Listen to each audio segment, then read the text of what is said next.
Hello and welcome to the Computer Game Show. My name's David Turner. I'm here with Sean Bell. Hello. Matt Murray. Hello. James Farley. Hello.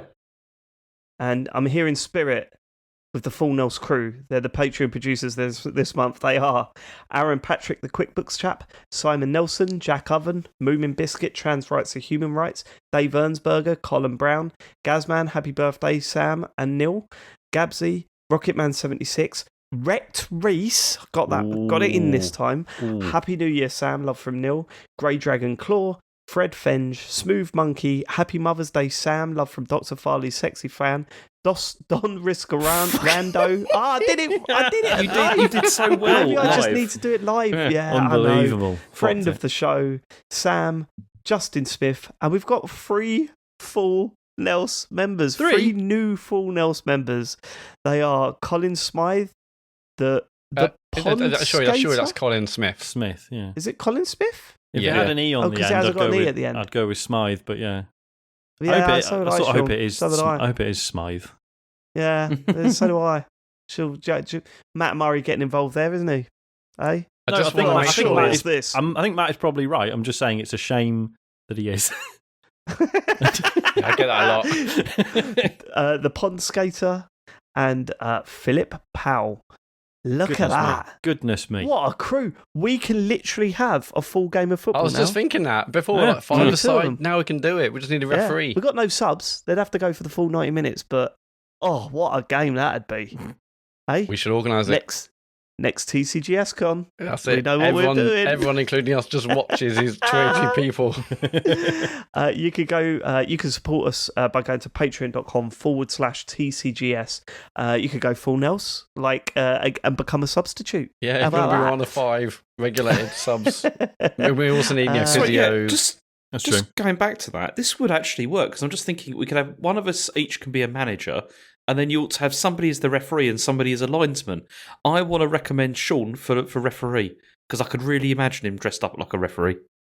Right, there's 4 of us. You're saying, so 2 managers, that leaves 2 Yeah. of us. You're saying one should be a ref and one should be a linesman. Who's the other Yes. linesman? We don't need one. People are not going to be running. Okay, VAR. all right, People aren't going to be running that much. James you know. is not. He doesn't give a shit about the rules, does he? I've got He one does. question. Go on. Well, it's not really a question. It's more just a statement. I don't know the rules of football. Is that a problem? Right, That'll make it That's better. why it's That will fun. make it better. Okay, fine. Most of the fucking refs don't. Know what I mean? Right? I'm all right. You can help support the show by going to patreon.com/TCGS. Various different tiers. There's lots to do. We tried to record a bonus show while we were all together last week. Didn't work. No. I got home. I checked my phone on how much the recordings would have been if we stitched them all together. About 4 minutes. So we're going to have to record a bonus show this month. And Le Tournoi will continue at the end of the month. So get over there, support us. We really appreciate it if you already do. Before we get to feedback, we should probably go through what happened last week because I still can't quite believe it. That makes it sound really ominous. It's We need to mental. talk about what happened last week. But it was, I mean, it's so funny. You go into, TCGScon last week in Sheffield, 5 hours of Laser Quest, a live show and some drinks afterwards, right? Mm. It sounds simple, but all that worrying about what would happen once we're there. Yeah. And for it to go as well as it did, I just kind of think, shit, man, what do we do next? We're never going to be able to pull that off again. That's where my brain's at the moment. I don't know about you guys. I mean, It does absolutely. feel like we got very lucky, but then that's... I was going to say, yeah, I say lucky, but obviously what actually happened was we had loads of really hard-working, smart people doing stuff. Yep. And then, everyone at the Laser Quest, everyone at Meltdown, Sure. they just ran everything so well. Yeah, not you guys. So ascribing it to luck is grossly unfair. Must have been so much work for everyone other than us. Properly grateful. I don't know when it first hit you, but we were downstairs in gaming bar at 11 o'clock doing a sound check, right? And it was funny because me and James were sort of just staying out of everyone's way. It's like just trying to avoid upsetting everyone because everyone was rushing around setting stuff up. Me and James were like looking at each other going, Sue, what did you have for breakfast? David, come over here and speak into this mic. Okay, we'll do. Yeah, no problem. So we did all that. And then it was about 10 past 12 when John from Laser Quest went, there's like about 100 of your listeners upstairs. And we were like, what? Yeah, like, I wasn't expecting. I mean, I know we said 12, but when I said, there's about 100, I thought, I'll do 1 or 2, and then because we were in a little bunker, I suppose. Like, and when we walked in there, like, obviously we were there an hour early. When we walked in, there was like no one about, was there? So it wasn't like we'd seen people queuing. Yeah, I thought he was joking as well. And then we started climbing those staircases. Those of you that were there will know what I'm talking about. Climbing up that fire escape. And it was just the little distant mutters turned into like big noises. I had the envelopes with me. And then just as we were walking through where you collect your guns, when I saw everyone, my bottle went. I just went, I can't, this is too much. Like, I don't know. Like, I feel sick now because this is actually happening now and people are here. And it reminded me of the time, when I was Batman at my niece's birthday party. Where I was like, I could be Batman at my niece's birthday, no problem. I'm fine with that. Until I got out the car dressed as Batman and saw through the window all the parents and just went, I don't know if I could go in there now. I don't know if I could go in there, but I know I have to. It was that feeling. It's the expectation, isn't it? Like, not just, like, as you say, like, it is a bit daunting, but you sort of think, like, right, I'm a grown adult. I can walk out there and probably not make a complete tit of myself, but these people have all paid for, like, a good day out. Do you know what I mean? And it's like, what if, because it like, and like, especially like when we first got there, like that lobby area in Laser Quest was fucking rammed and it was and it was so hot. And I was like, people are going to die here. Like, totally. That was my biggest fear. I was like, this is not going to work, actually. Yeah. This is where I went, oh no, this is going to be a disaster because we were all in that room.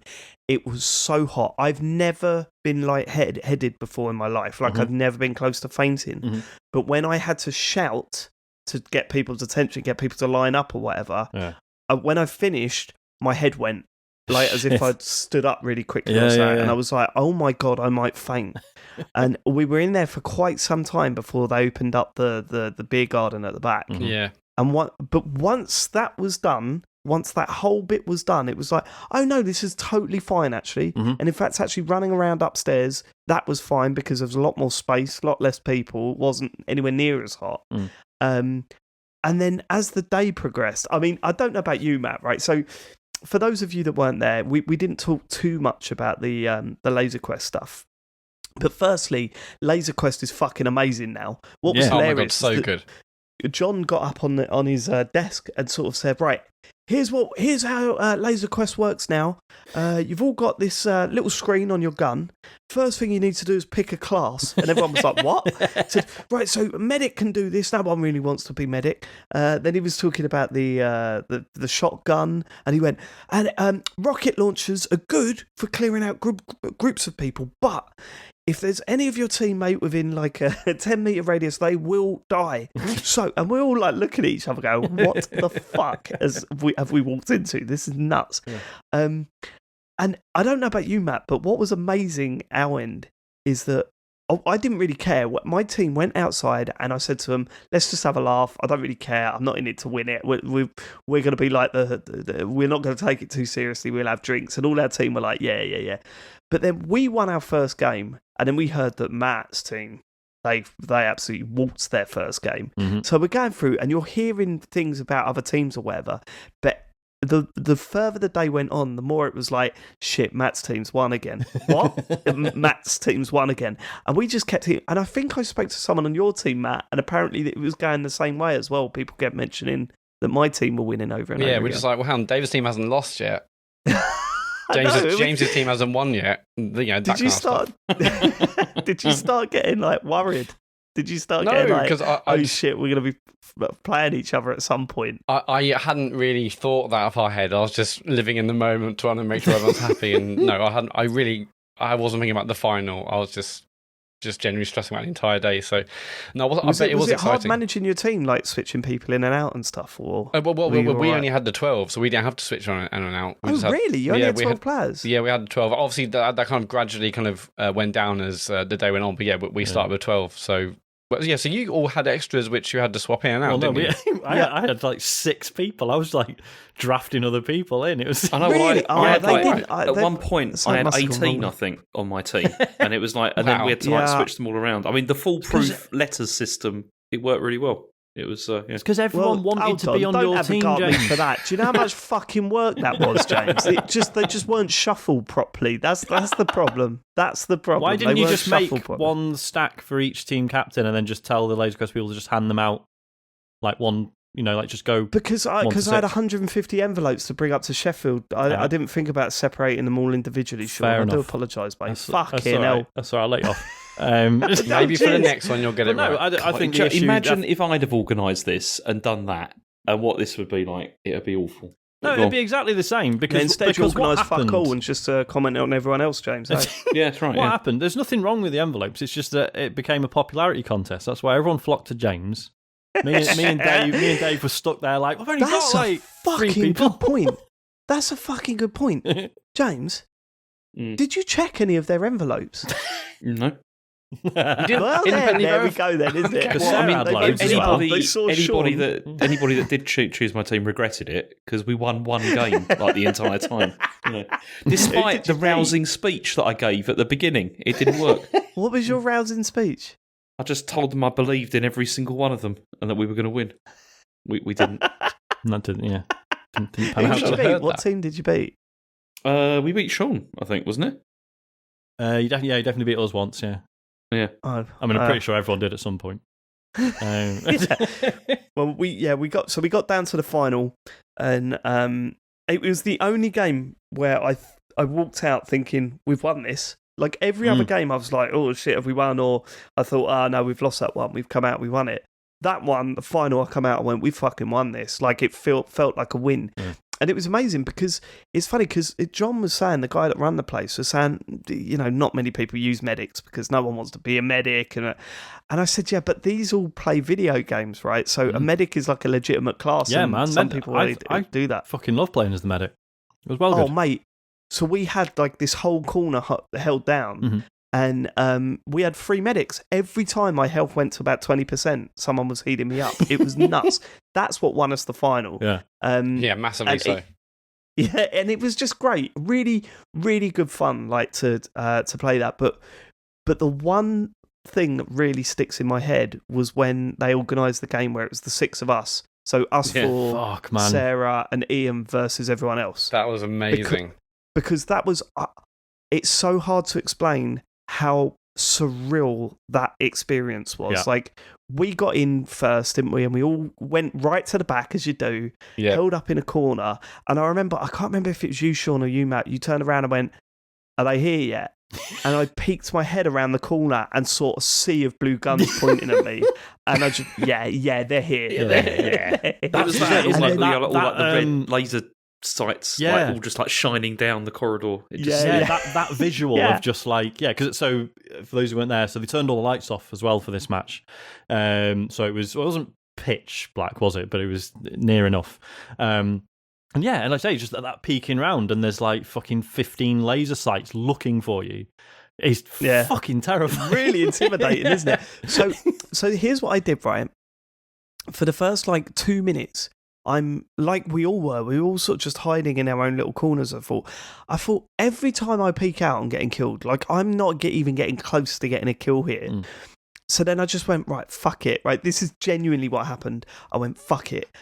If I just like walk through, like, you play like Call of Duty or whatever, there's always that one character that's got way too much armor and he's just walking through, doesn't really care that he's getting shot at, if I just do that, eventually I'll get behind him and I can get some kills in or whatever.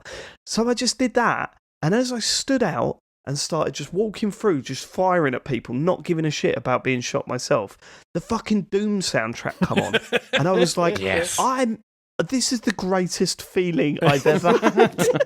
And at one point, I turned a corner and there was like 5 of them all looking the other way. And I just stood there and just picked them all off like that. And I was like, I'm never going to have this much fun again in my life, I don't think. It was really brilliant, wasn't it?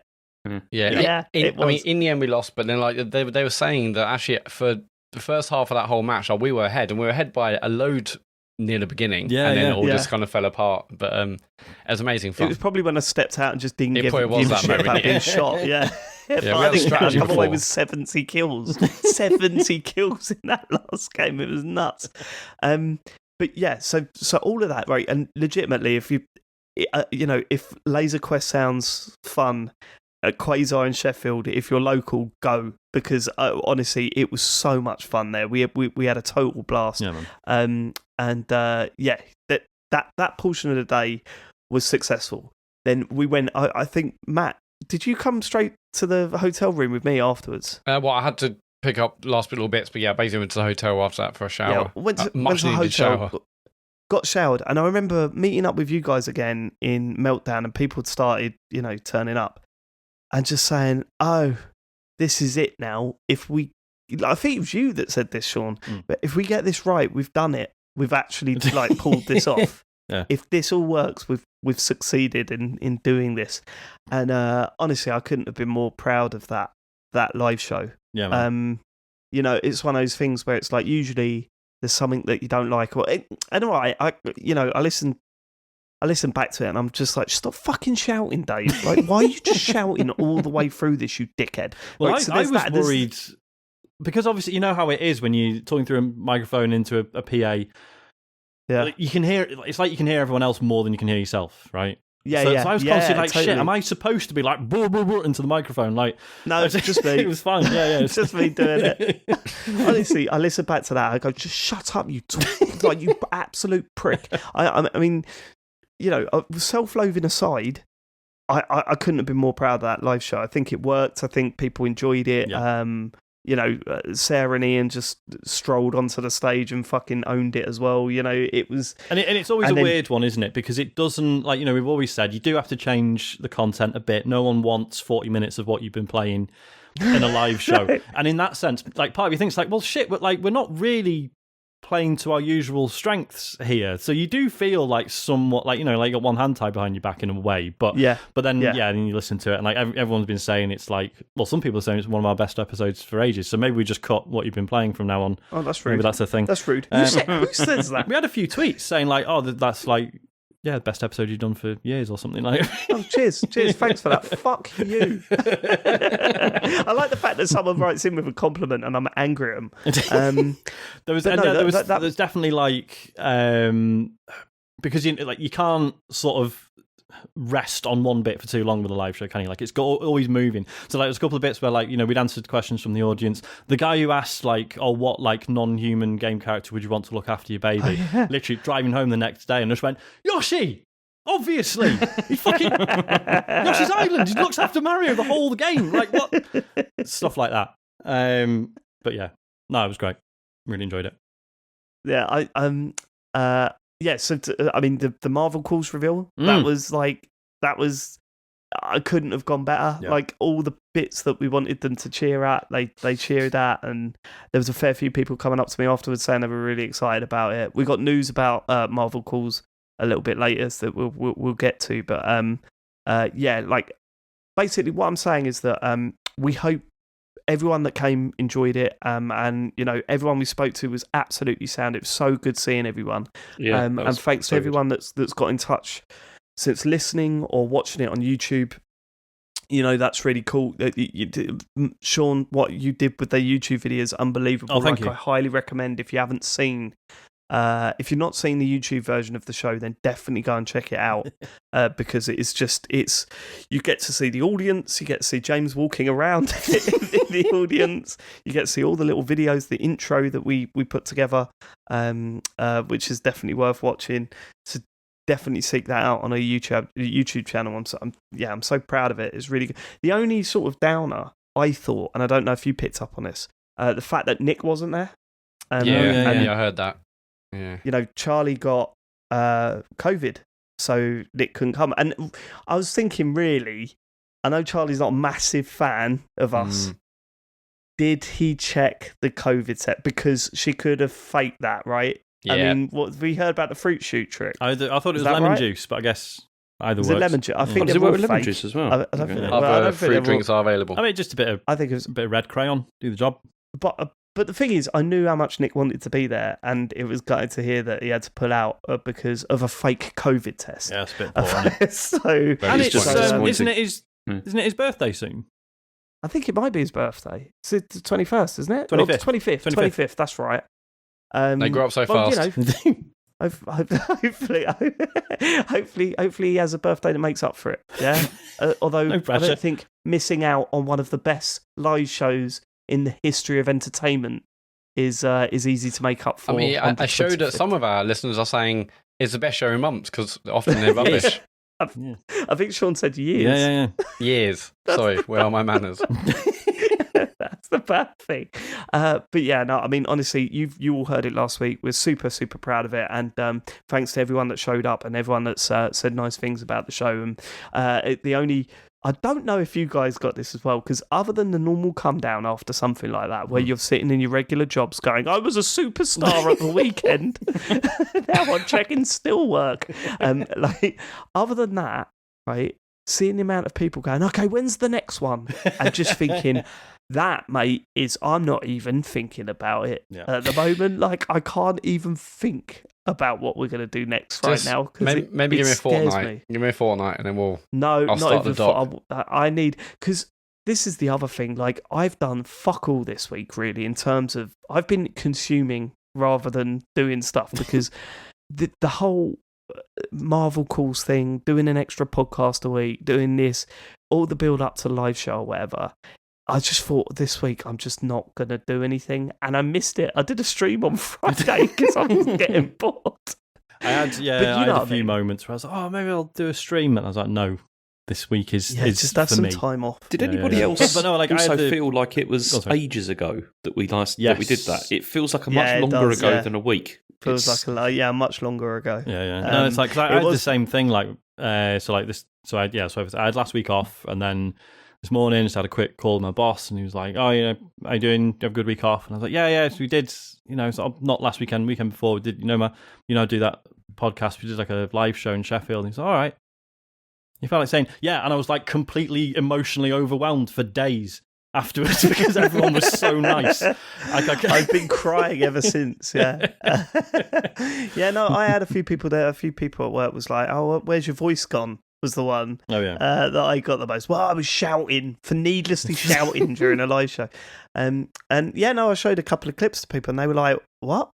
Like, one of my best mates at work, it's the first time he's ever seen anything that I've done like that. And he was like, but you're being the host and that. I was like, yeah, no, that's what I do. But you're doing all that? Yeah, no, that's the show. Yeah, that's the show. I can't remember if lots of people there. I can't remember if I sent it to you guys. I tweeted it. Me showing my mum the round of applause at the end. Oh yeah, I love that. Which I cannot watch without welling up. I just got a little thumbs up emoji in response. That's the best, isn't it? Parental support. It's a blinder. It's great stuff. I sent that same clip to my mum, and she said, "Glad it went well. These flying ants are bad, aren't they?" I said, yeah, they are, Mum. Yeah, the flying ants are bad. But Sean, I was telling you about. I started getting emotional kind of when I got back to the hotel room. Mm-hmm. I think because that's such a massive part where I was like worried about what, 4 a.m. Well, the first time I went back to the hotel room. Oh, right. Okay, like when I was about to have a shower before the show, I was like, I had like a bit of a lump in my throat there. Because I don't know, I guess so much like before was making sure it worked and people had a good time and everyone did have a good time. Yeah. And then like when I got home, I definitely had a bit of a cry. I guess, I don't know why, just because it all worked. And because there's so much work. It's a lot, man. Like, obviously, it sounds like we're a lot of pressure. Complaining. We're not. It is like so overwhelming, and again, it's because everyone was so fucking nice. And like I tweeted about this, but like loads of people like wearing like Midnight Resistance shirts, and people saying, "Oh, I've been listening since Dark Zero," and I'm like, I hope you don't remember much of that, but okay. It's sour, and it's just like and it's like it is strange, but also like everyone's so like no one's weird about it. Do you know what I mean? Like it's on paper, you would think someone coming up to you and saying, "Hello, I've been listening to your voice for the last 15 years or whatever," would be daunting. But just everyone was so sound about it. It was brilliant. Yeah, it wasn't even. Yeah, I just came off that weekend feeling really sad because I just felt this was one of the best weekends I've had for years. For literally for such a long time, and like you said, meeting so many people who were just so nice, everyone was so great, and I just felt I should do this all the time. Yeah, and I said this sort of half joking, but I don't think I was joking at all. I said it feels a bit like after your wedding because it's because it was just because it's this one day that's so intense and involved loads of planning and stuff, and it's kind of hard work, but it's also really enjoyable. And then for days afterwards, you just getting other people's perceptions of it and hearing other little stories, things that happened during the day that you missed. And so it's really similar sort of arc to it, Sean, I could definitely say it was better than my wedding, easily. So it was he didn't like his wedding. No, he didn't. Sean, don't worry about it. Maybe that's the next TCGScon. It's Farley's renewal of vows. Oh, that'd be so good. Fuck. Chen giving a speech about how much she fucking hates him. Oh, I'd love that. She'd do that, wouldn't she? Yeah, she probably would actually. She's probably already penned it. It's already there. Yeah, I mean, that stuff was amazing, and also, all the stuff that happened Friday night, which is we've been sworn to secrecy about what went on Friday night. So if you want to hear that stuff, you're gonna have to subscribe and get to the bonus show, where we'll tell you everything that happened on that Friday night. I'm fully intending to spill the beans on that one, so please sign up. I have the bonus no show. idea what this is about. Oh well, you left. Oh, that's right. You, just sorry. Yeah, no, I remember. Yep. Yeah, it all got serious. Can I edit this episode? Would that be good? The bonus show? No, absolutely not. Absolutely not. There's clips of you singing "I Have the Tiger" that needs to go in, and I don't think you've got that audio. Right, that was a yes. This is all a bit self-absorbed. So, is that the right phrase? I'm sorry. We but it's been 5 months in the planning. 5 months in the making, rather. Yeah, it's been the craziest weekend, I think. It's that's the peak of the podcast so far, and I'm sure there'll be more peaks, and that's what it's like. That was the other thing I wanted to say, Matt.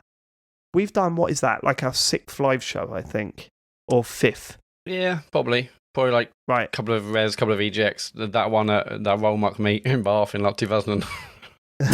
After every live show, you've come away quite down, right? I think that's safe to say. We've mentioned it before.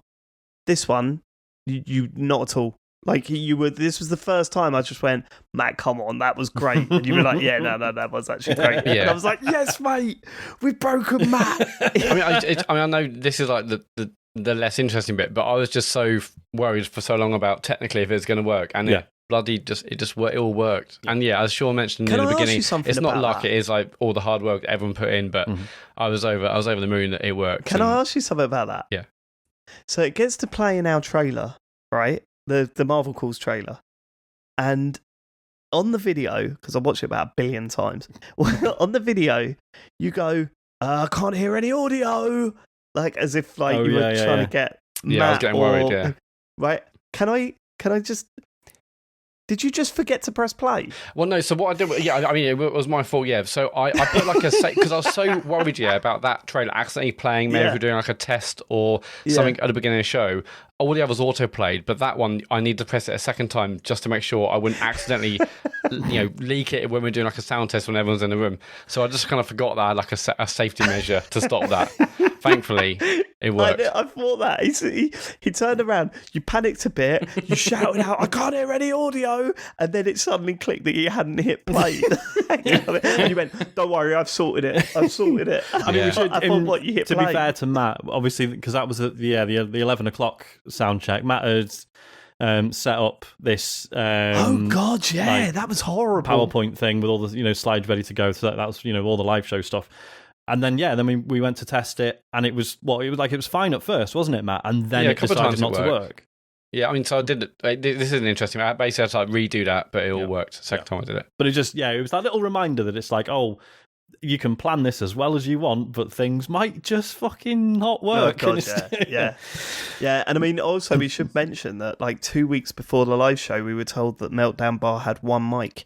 And we had a fucking meltdown. We were proper scared. And they were going, don't worry about it. We'll have it all sorted. Get some don't more. worry about it. We were like, no, they fucking won't. Oh, no. We're going to have one mic. We're going to be gathered around one microphone. And then we turned up and they had everything. And we were like, oh, no, okay, sorry.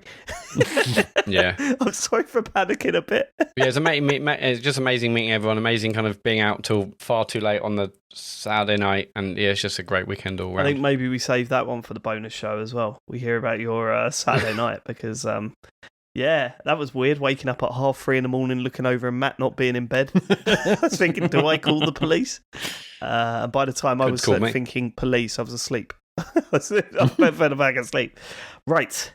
That was our feedback to last week's show. Matt. Well, no, there's some other things we should talk about, shouldn't we? Yeah. Go on. Marvel calls?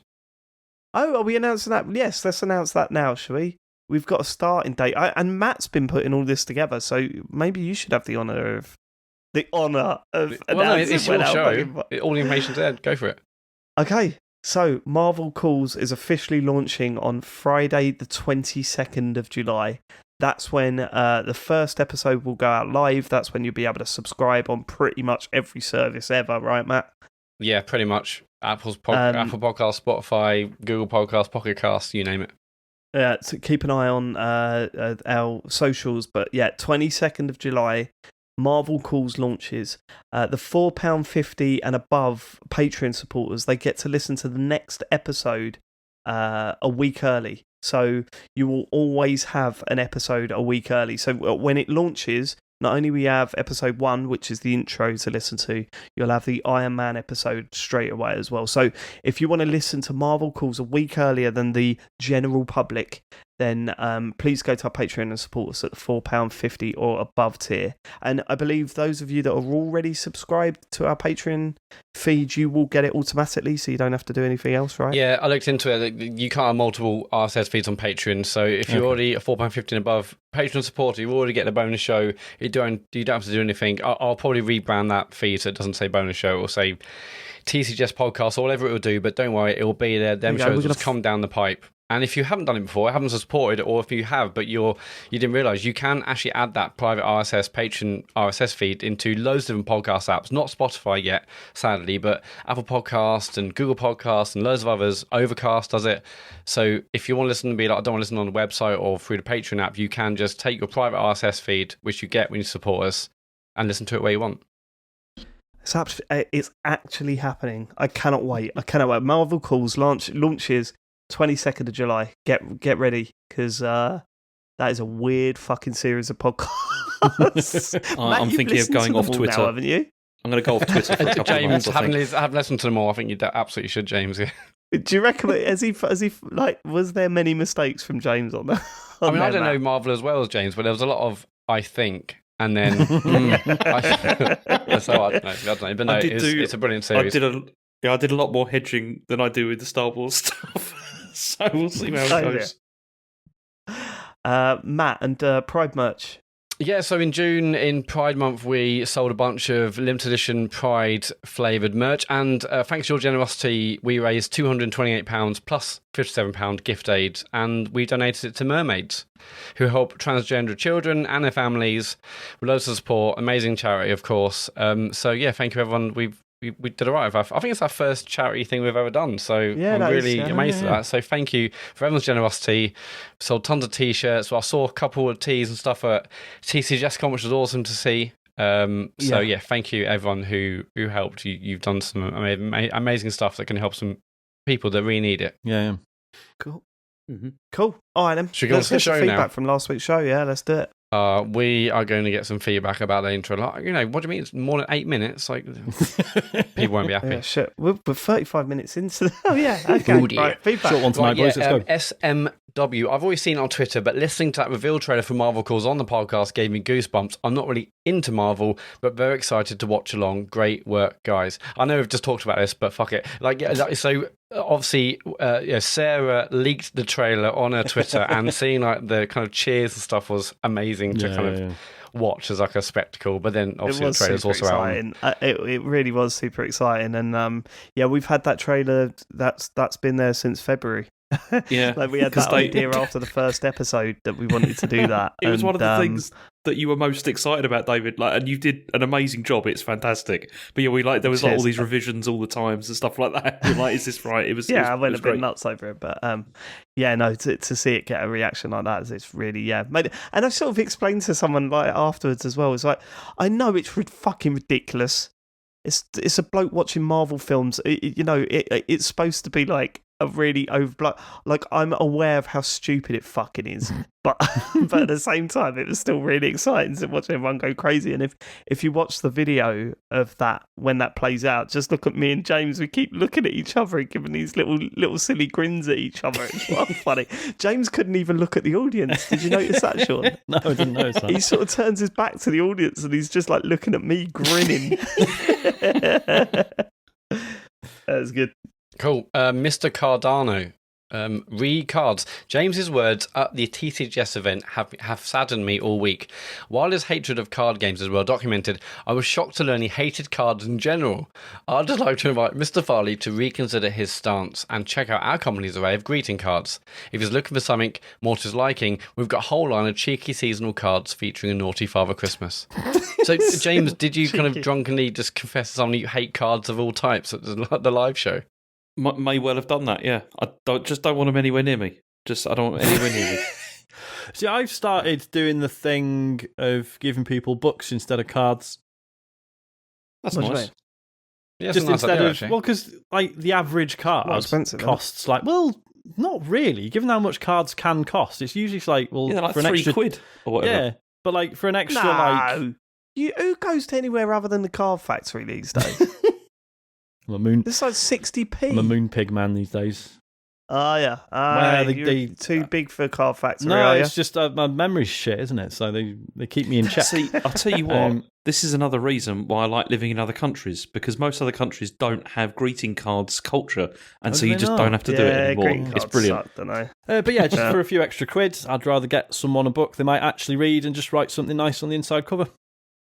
Job done. All right. Nice idea, actually. Right, Mikey. Do you write like, dear whoever, all the best, Sean?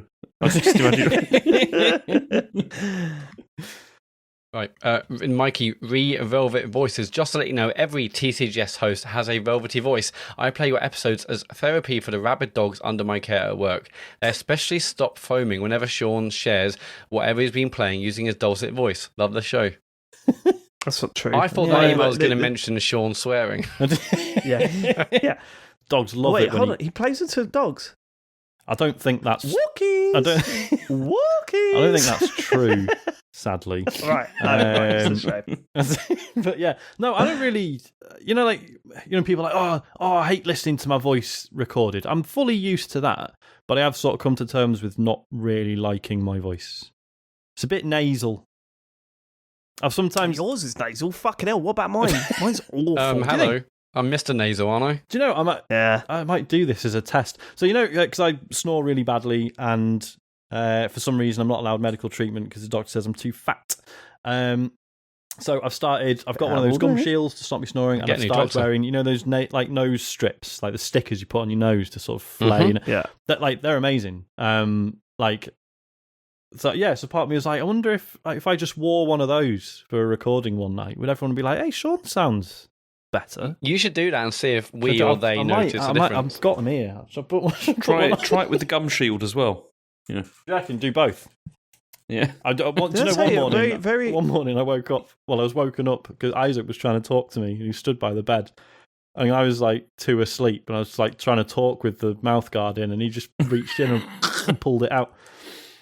It's really good. I remember when I first started, when Ian first started listening to the show, Ian Lee first started listening to the show, and I was all excited because my radio hero was listening to my podcast, and he said, "Do you know what you really need? You really need surgery on your nose. It'll really do well for you, I think." I was like, yeah, no, that's great. Yeah, I love you. Joe, I need another operation. I need $6,000. Why? Your dick again? No, not my dick this time. He said it's Sean, nose. Sean, didn't you also have like an early morning Zoom call? Oh yeah, I left one of the stickers on, and my boss thought I'd been in a fight or something. You left the sticker on, Jordan? No, not on purpose. I just it was because I'd got up with Isaac for. It was one of those mornings where because he's back in his sort of up at 5 a.m. phase.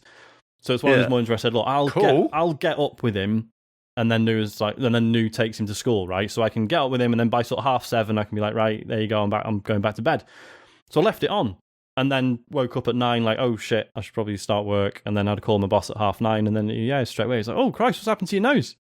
I was like, nothing. Oh wait, no, yeah, I know. It's called boxing. Hold on, a video call. Don't you see yourself straight away? Shouldn't you've noticed? Well, I was like small in the corner, wasn't I? I didn't really register because it's the sticker's flesh coloured. I mean, why is it? Because it's not concealing itself that well, is it? No. You're not trying to hide it. Yeah. Oh, I want to wear this to a party, but I don't want to feel too self-conscious about it. So yeah. Because it only works if you're white, obviously. So it doesn't. Yeah, it's ridiculous. Phil Wall, feedback re-Gun 10 and its supposed mythical properties. I had Gun 10 during Team James's first match against Team Dave and got a very ordinary score of 4 kills, 17 deaths and 8% accuracy. Either this was before the gun gained its supernatural abilities or its reputation has been overstated. Thanks for a great show. For starters, you were never going to win because you were on James's team and you were playing my team. Do you know what I mean? No amount of Gun 10 to say that. See, I'd say you're right. You should be happy with those 4 kills, mate. Be happy with those 4 kills. Yeah, but crucially, if everything we've said about, or everything we've heard about Gun 10 is true, then Phil should not have been able to die, and yet he managed it 17 times. Okay, so here's what it was. I mean, we overblowed it. We massively. We overblew it. Yeah, we bigged it up too much on the show. But here's the thing. Yeah. Yes, you could still get hit. Right? And die. But the lights weren't on. So it was almost, you couldn't see the sensors. Oh, I see. Yeah, that was the only thing that was different. Right. Yeah, John told me it was a stealth gun. Yeah. Okay. Yeah. So you could still die or whatever. John told me. You proper grassed him up now, haven't you? Oh, sorry. Did I not mention I didn't mention his name before, did I? No, you didn't. John the owner. Do you reckon he had a bet on? What, Matt's still going to lose even with this gun?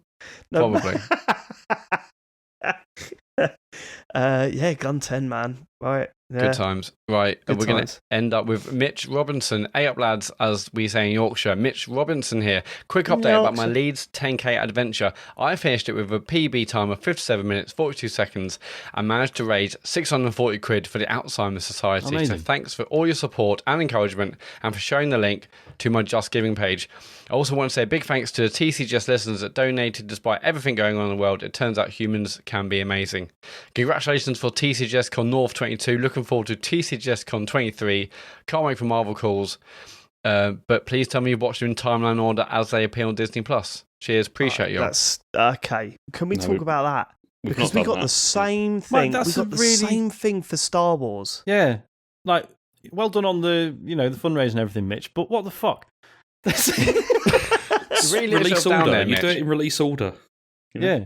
You've got to. Right, because surely they're written with knowledge of the films that, regardless of what they are, they're written in that order. Yeah. But obviously, because Captain Marvel is set when it is, and obviously, and fucking Captain America, all the captains, it just means you're seeing stuff.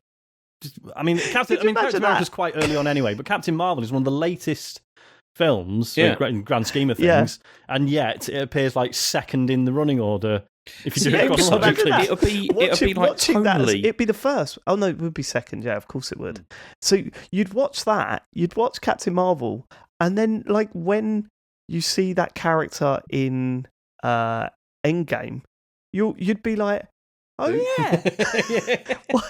Fucking hell, do you remember that? But also, the films evolve in terms of how they're made and the filmmaking and everything over the as they came out, and it would be tonally really weird to do it in that time of order. Yeah. The only way I will accept watching it all in chronological order is if you watch most of Captain America, then pause it. Then watch a load of other films and then unpause it as he comes out of the ice at the end. Yes. So it all works out. There we go. That's how we're doing it. Yeah, no, I also had a question on Discord, and I was like, I didn't even know. Well, I guess if I thought about it for 2 minutes, I could have guessed. But I was like, of course they're doing it in the order they come out of. What? Yeah. Anyway, that's the order. That's what we're doing. And I think the plan now, I've been thinking, James, is to do. We are going to watch the TV series, but we're not going to cover them. Yeah, because I think apparently they're essential to a lot of stuff. But I really don't want to do. But I don't want to take notes on a whole series of. What we shows, could do is we could just do like a roundup after you've seen a series, just like what you thought or whatever. I'll just sort of drop the chat in on the next relevant film. I'm really excited. You won't know this, listeners, but I'm really excited because we've got a film that is not technically in the Marvel Cinematic Universe that we're gonna cover in a couple of weeks' time, and that I'm fascinated about. I cannot wait to go over that film. So yeah, there's some exciting times ahead. That's for sure. If you want to leave us feedback, go to tcgs.co/deartcgs. Okay, James. It's time for the news. It is the news. So we've had E3 news this week, which is good. Because it seems that it is coming back in 2023, and ReedPop are going to be helping to do it.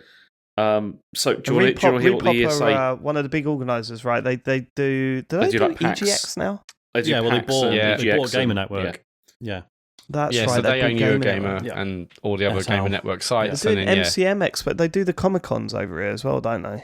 Oh, do they? They do. Yes, they do. They do New York Comic Con, definitely. Okay. Sure. I know that because I applied for tickets and they just haven't got back to me. So Rude. We got Marvel calls now, so we can do all this. We can apply for all this. You can do a live show there now, can't you? Yep. We can do a live show there now. No, but so this is really exciting. I'm sorry, I know it shouldn't be, and everyone's like, "No, E3's dead," but I'm kind of like, I don't think it is yet. Well, so this is what the ESA have got to say. They've said there's going to be a week of titanic AAA reveals, earth-shaking world premieres, and exclusive access to the future of video games.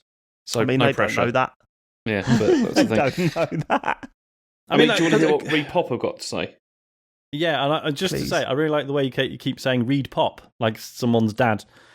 How are you supposed to say it then? ReedPop. Well, ReedPop is just one word, isn't it? ReedPop. ReedPop. Are you going to see tonight, boys? I'm ReedPop. No, I'm gonna keep saying ReedPop because I like it. Okay. Go on then. All right. So here's the quote from ReedPop. For years, we've listened, heard, and studied the global gaming community's feedback. E3 2023. Yeah, E3 2023 will be recognisably epic, a return to form that honours what's always worked, while reshaping what didn't and setting a new benchmark for video game expos in 2023 and beyond. I mean, so far there's no news. Is Sony not showing up? So how are you going to address that? So far, there's no news about who's going to take part. I mean, I put money on Microsoft being there and Sony not being there. They'll be there. That would be the thing. Yeah. The whole lot of Microsoft being there, right? I mean, but for years they haven't actually been at physical E3 because they've been doing it out their own theatre. Obviously, they'll do a lot of people forget about that. They're like, obviously Microsoft is still there, but they took their stuff away from E3 way before Sony did. It's just Sony left completely. They still have a presence on the show floor and a part of E3, right? It doesn't matter where they're doing. But I think a lot of people forget that actually, Microsoft took their shit away. EA did, it's just that it's easier, so Sony stopped. I don't think not in the same way as that EA or Sony did. No, of course, but it's anyway. I hopefully, I don't know what they could do, but the hope is that they would incentivize Sony, EA, etc., to actually have a presence there and do something there. But I don't know what. At least just do it all in 1 week. You don't even need to call yourself E3. Just the 3 major platform holders doing a presentation about upcoming games in 1 week. Just all in the same week. That's all I want.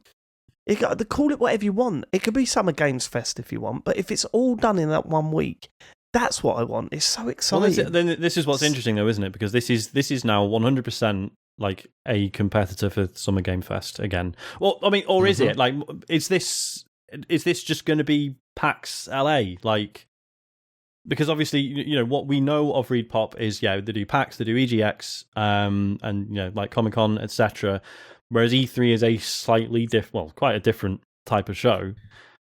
But then it was sort of becoming more public facing, wasn't it? Before COVID, it was, but everyone hated it. Well, which I think is interesting because when I say while reshaping what didn't, I mean, I haven't been there, but some would argue a lot of negativity came from when they tried to pack in tens of thousands of consumers into the same place. Well, this is it, though, isn't it? But when if that's the commercial reality of making sure it can wash its own face, like, is that something they can just go, well, we're not doing that? When you're saying people hated it, do you mean the podcasters you listen to, or or the public who were able to go for the first time? Yeah. Well, I was reading the press who were saying, like, it's obviously not the same in terms of seeing the games, getting the coverage out there, etc. We've been hearing that from the press for ages. All we ever hear from the press with E3 is how much they fucking hate it and how awful it is. And that's you're like, not true. All right, it fucking is true. Every podcast I listen to, it's so, we have to, you don't get it, it's work. I don't care. I shouldn't hear you fucking moan about it. But now they've seen the alternative of having to stay at home and follow like 20 different conferences instead and report on all those. I think most journalists I know are very happy to go back to physical events. Oh, really? Yeah. Okay. But then, I mean, there's just so many moving parts here, isn't there? There's what sort of show are they going to try and do? Are they going to try and repeat the success of the shows they already do, or are they very aware that this is going to be, this needs to be something different? If it is something different, does that make it too much like Summer Game Fest and the sort of the physical stuff that Jeff Keighley started doing this year with that? How does that develop next year? Like, because some people really liked it, but a lot of journalists either couldn't get in, or if they could get in, they couldn't get the access they needed. So there's still there's teething problems with that. So next year is going to be weird. Like, it will be weird. Is there room for all of these and all of the other little conferences that have popped up? I would say probably not. No, I like what's amazing is that beforehand, for the past 2 or 3 years, we've been going, oh shit, Summer Game Fest really has an opportunity here now to sort of take the baton and run with it. And I don't think they have. But you see, they've also not. What we've had as a replacement has not felt like a replacement for E3. No, but they're gearing up to that. Sorry, James, what were you gonna say? I mean, one of the things that people, I think, well, at least I loved the most about like the E3 stuff was the conferences, though. Like how they used to do those live like conferences and stuff, from each of the like platform holders and also other ones. But that's never going to come back, is it? They're never going to do that. No, it's not. No, they'll never do that again. Yeah, which is a shame because that's my favourite thing. It felt like it was more of an event. It felt like anything could go wrong. It felt like everyone had to try and sort of out. They were competing, weren't they? And that's always fun. I can see Microsoft doing it. It's not the same. It's I can see Microsoft. I mean, again, their own theatre, but I can see Microsoft saying we want to.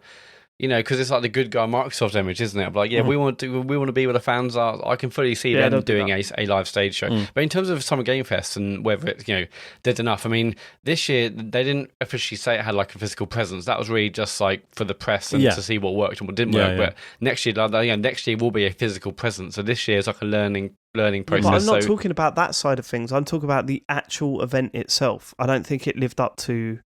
It didn't.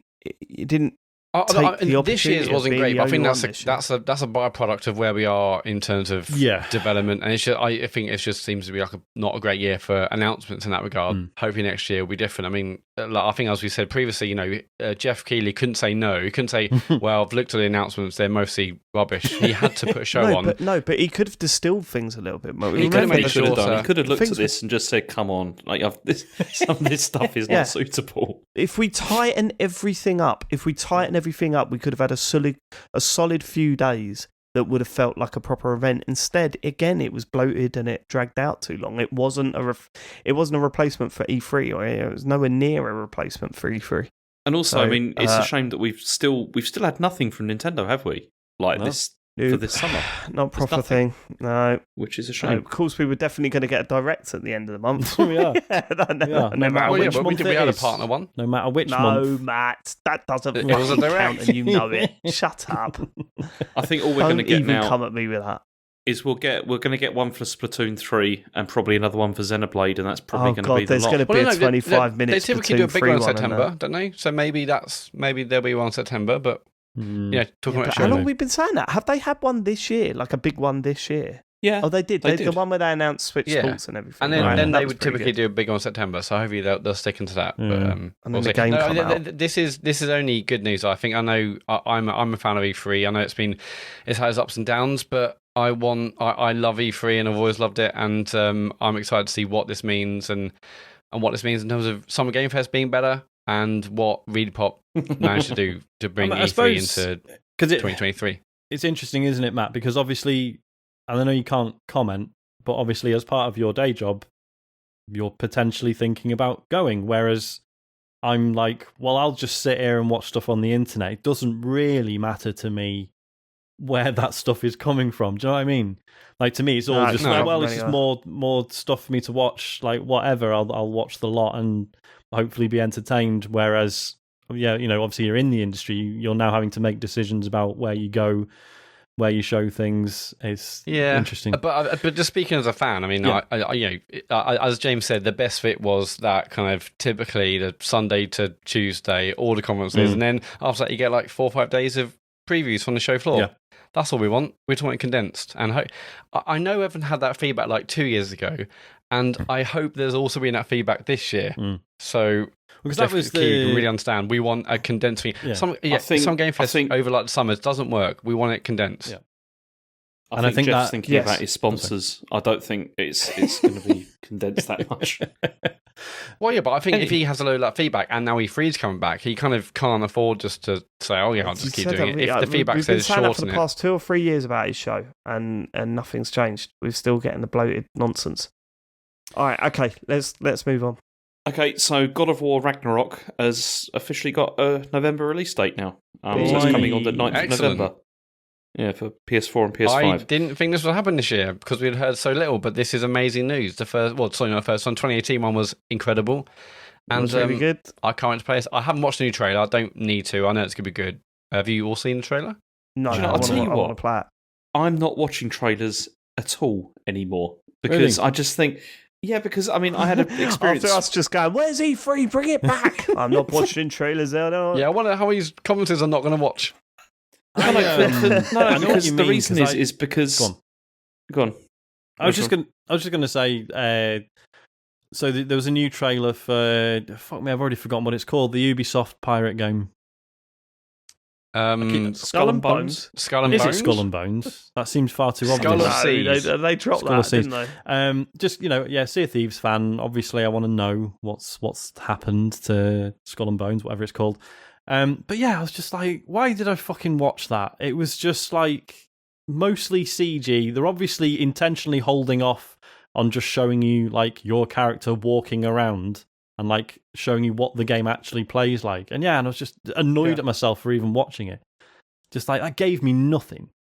Like, it's just, I don't know. Yeah. And I feel like there's a lot of that. There's also, I think, especially with games like God of War, where it's like, how do you do a trailer with that without having, like, especially like the 10-minute, like, gameplay trailers that they put out for these sort of things?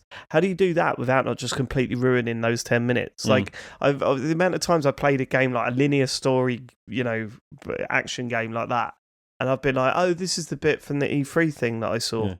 Here we go. Right, I know how the next 10 minutes plays out, and so let's just get through this realistically, how many games have you enjoyed that couldn't have been sold to you with like a 10-second GIF? Yeah. Do you know what I mean? Yeah. I think I've said this before, but I just want a teaser trailer that sets the tone. Yeah. And shows me lit as possible. Yeah. That is what I'm happy with, is like something that sets the tone rather than something that shows like scenes from the game or whatever. I don't know. It just bothers me. Anyway, next time, I'm sure you were complaining about a game not being shown off with gameplay footage. I'll remember that next time, James. You could go back and but I've changed my mind, David, because I just watched like a film this week, and I saw the trailer for it before, and the trailer completely ruined the film for me. So that sort of thing happens a lot. Yeah, it might have been. Yeah. Yeah. You don't have to be secretive about it anymore. It's fine. Anyway, God of War. I can't wait. I've got no doubt it's going to be fantastic, and I can't wait. I'm so glad it's this year. It means I'll be getting like a big old nice November, Christmas game. Yeah, Christmas it's perfect, isn't it? It's perfect. I mean, the World Cup will be on then, so you know. But, is this? I think that's the perfect time for it to come out. Go on. Is anybody interested in the special edition that it's launching with? Because you get a 16-inch replica of Molyneux, the hammer, and I'd be well up for that. Honestly, that'd be quite cool. Yeah, Peter Molyneux. You get a 16-inch figure of Peter Molyneux. You get a 6-inch replica of the Wolves Stadium, Molyneux. I mean, I wasn't, but now I am, James. Yeah. How much? I don't know. It's probably about £100 or something, isn't it? What, are you just guessing? Making shit. It's giving way more than that. I'm just guessing. Way more than that. The game's fucking £70. I love that. Sean, you famously didn't play the 2018 one. I know. Are you going to bother? It's not too late. Oh, it is too late. We can't, can he? No, it's not too late. You've got a PC. Well, I was going to say, yeah, so I could... No, yeah, I can play the PC version, which I might. But there's no mention of PC release for the second one, is there, yet? Not yet, no. No, here we go. But what? Go on. What? I'm just having a look. I thought you were building up to a PS5 purchase. No, not for this. I mean, I don't know. Maybe really? if I played the first one on PC and if I'm absolutely blown away by it, then maybe. You will be absolutely blown away by God of War. I'm not even kidding. You'd love that, Sean. It's fucking great. Yeah. It really is. He doesn't want to be. You can hear. He's already dismissing it. I know. It's one of the same about Elden Ring.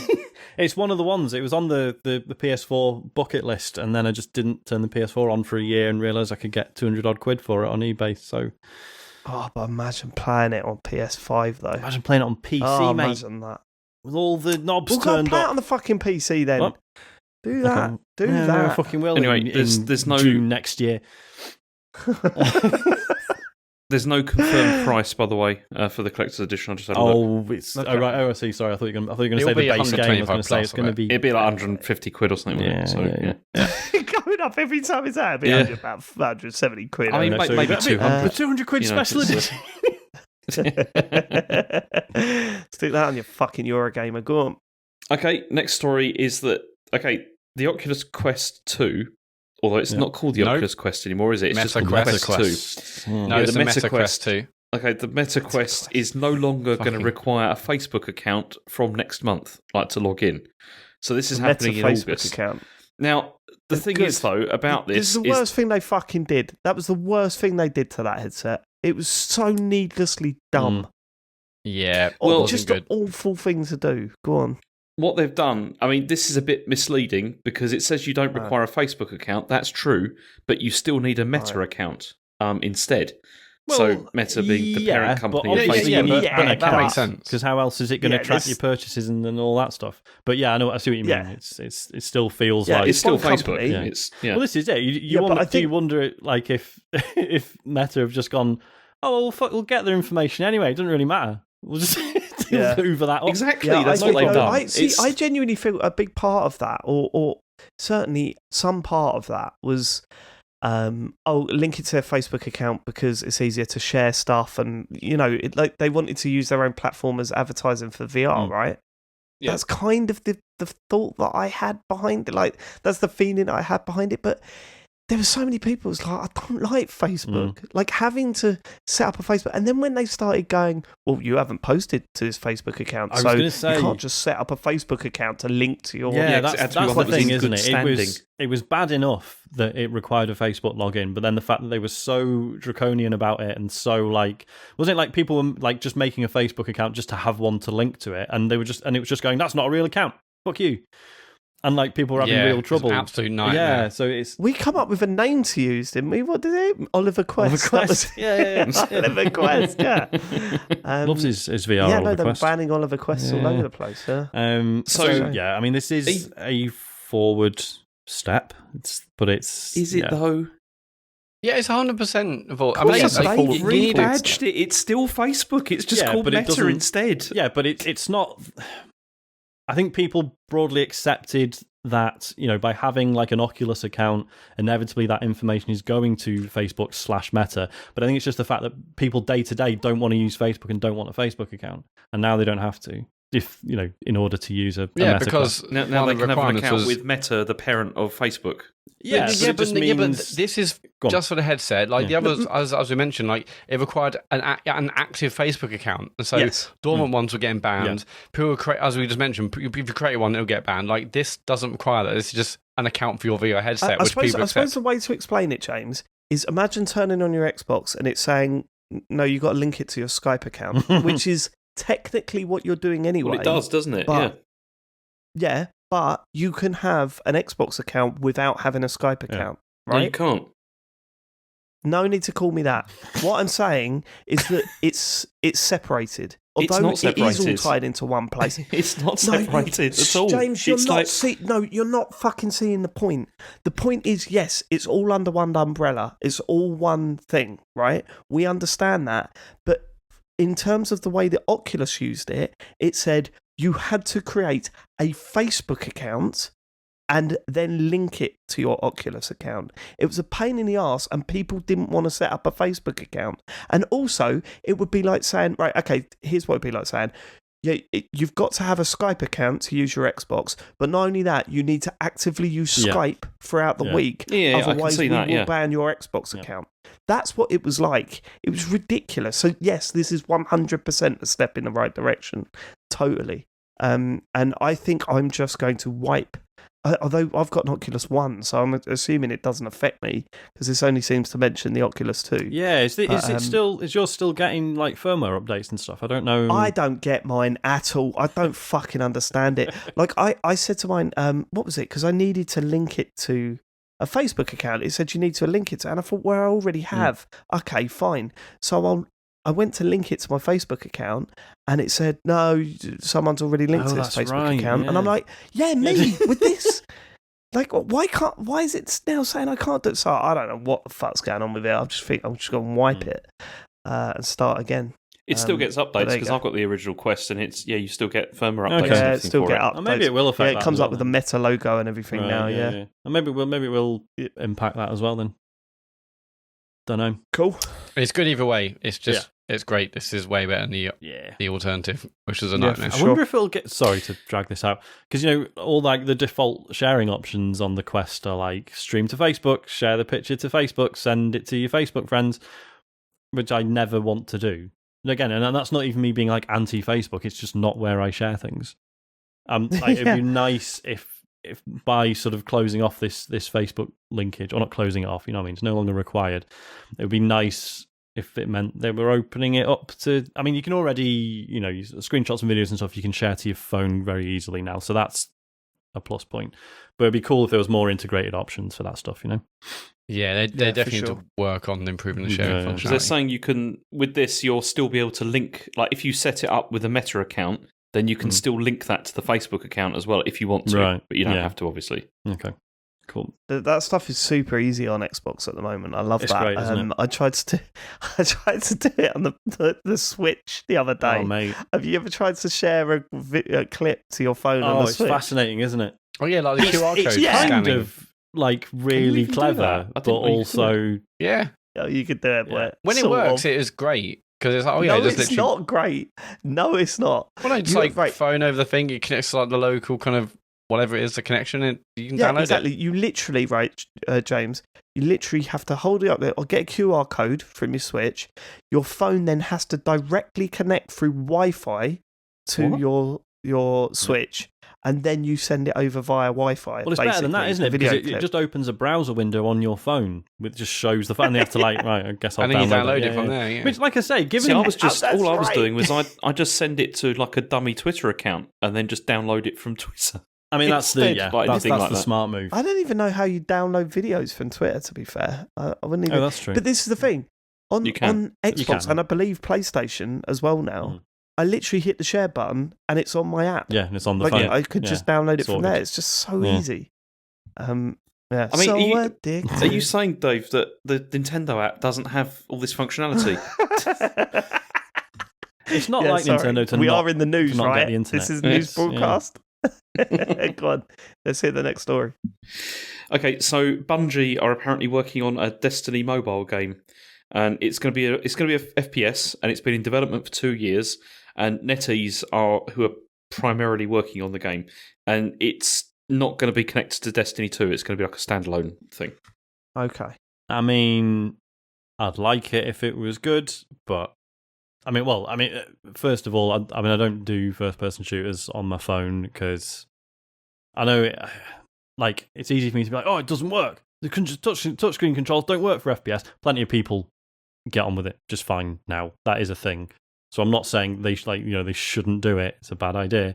It's just it's not going to be for me, is it? Well, is it going to be that? I'll tell you who it's for. One of those isometric. I'm going to be on TikTok and it's gone.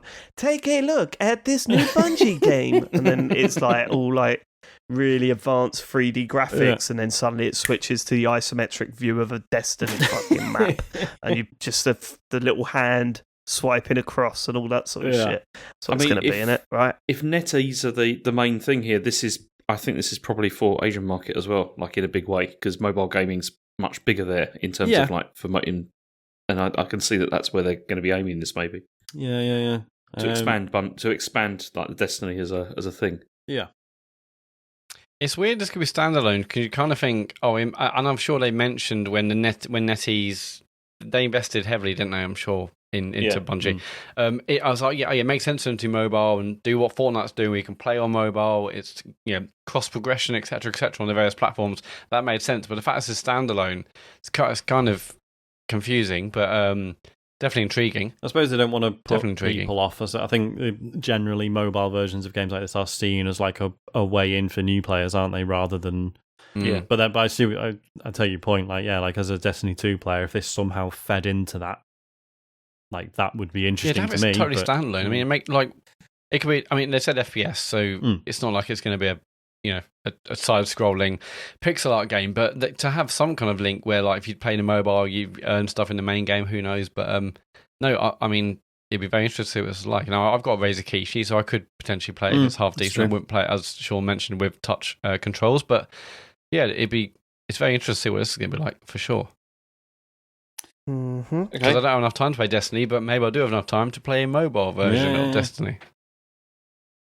You could just remote play it, though, couldn't you? Or like whatever, if you wanted to play it. It's not a great experience. That won't be as good, will it? It's one of those where just obviously the UI is not built for it, and it really hampers it. I've found, but yeah. Well, I did a bit of that when I had a Vita, and I was just using that to like collect materials, but it was a long time ago, baby. Yep. What's next, James? Next story is that so Fable, being made by Playground at the moment, has got a new narrative lead. So Anna McGill has taken over as the narrative lead on the game. She was previously the lead writer for Control and also Dishonored: Death of the Outsider. So this is good. This is really good. Yeah, that's huge, man. Yeah. I'm interested to see where that goes. I can't wait to see our first glimpse of Fable. It's been a while, That's going to be so interesting. And obviously you can't help worry. Like, obviously Playground have got, very strong previous form, but this is quite a different type of game for them. It's a different beast. Yeah, it's a very different beast. And obviously, because it's been... I'm not worried. You're not? No, I'm not, actually. I think, they've gone away, haven't they? We haven't seen... Yeah, all we've heard of a few people leaving. We haven't seen anything of the game at all. Like, that CGI trailer was nothing. Didn't the studio head leave? Like, the guy who was in overall charge? Or am I remembering that wrong? I think so. I mean, in this piece that you've linked with us, James, it says the co-founder and studio director left. Right, that was it. Yeah. Yes. Yeah.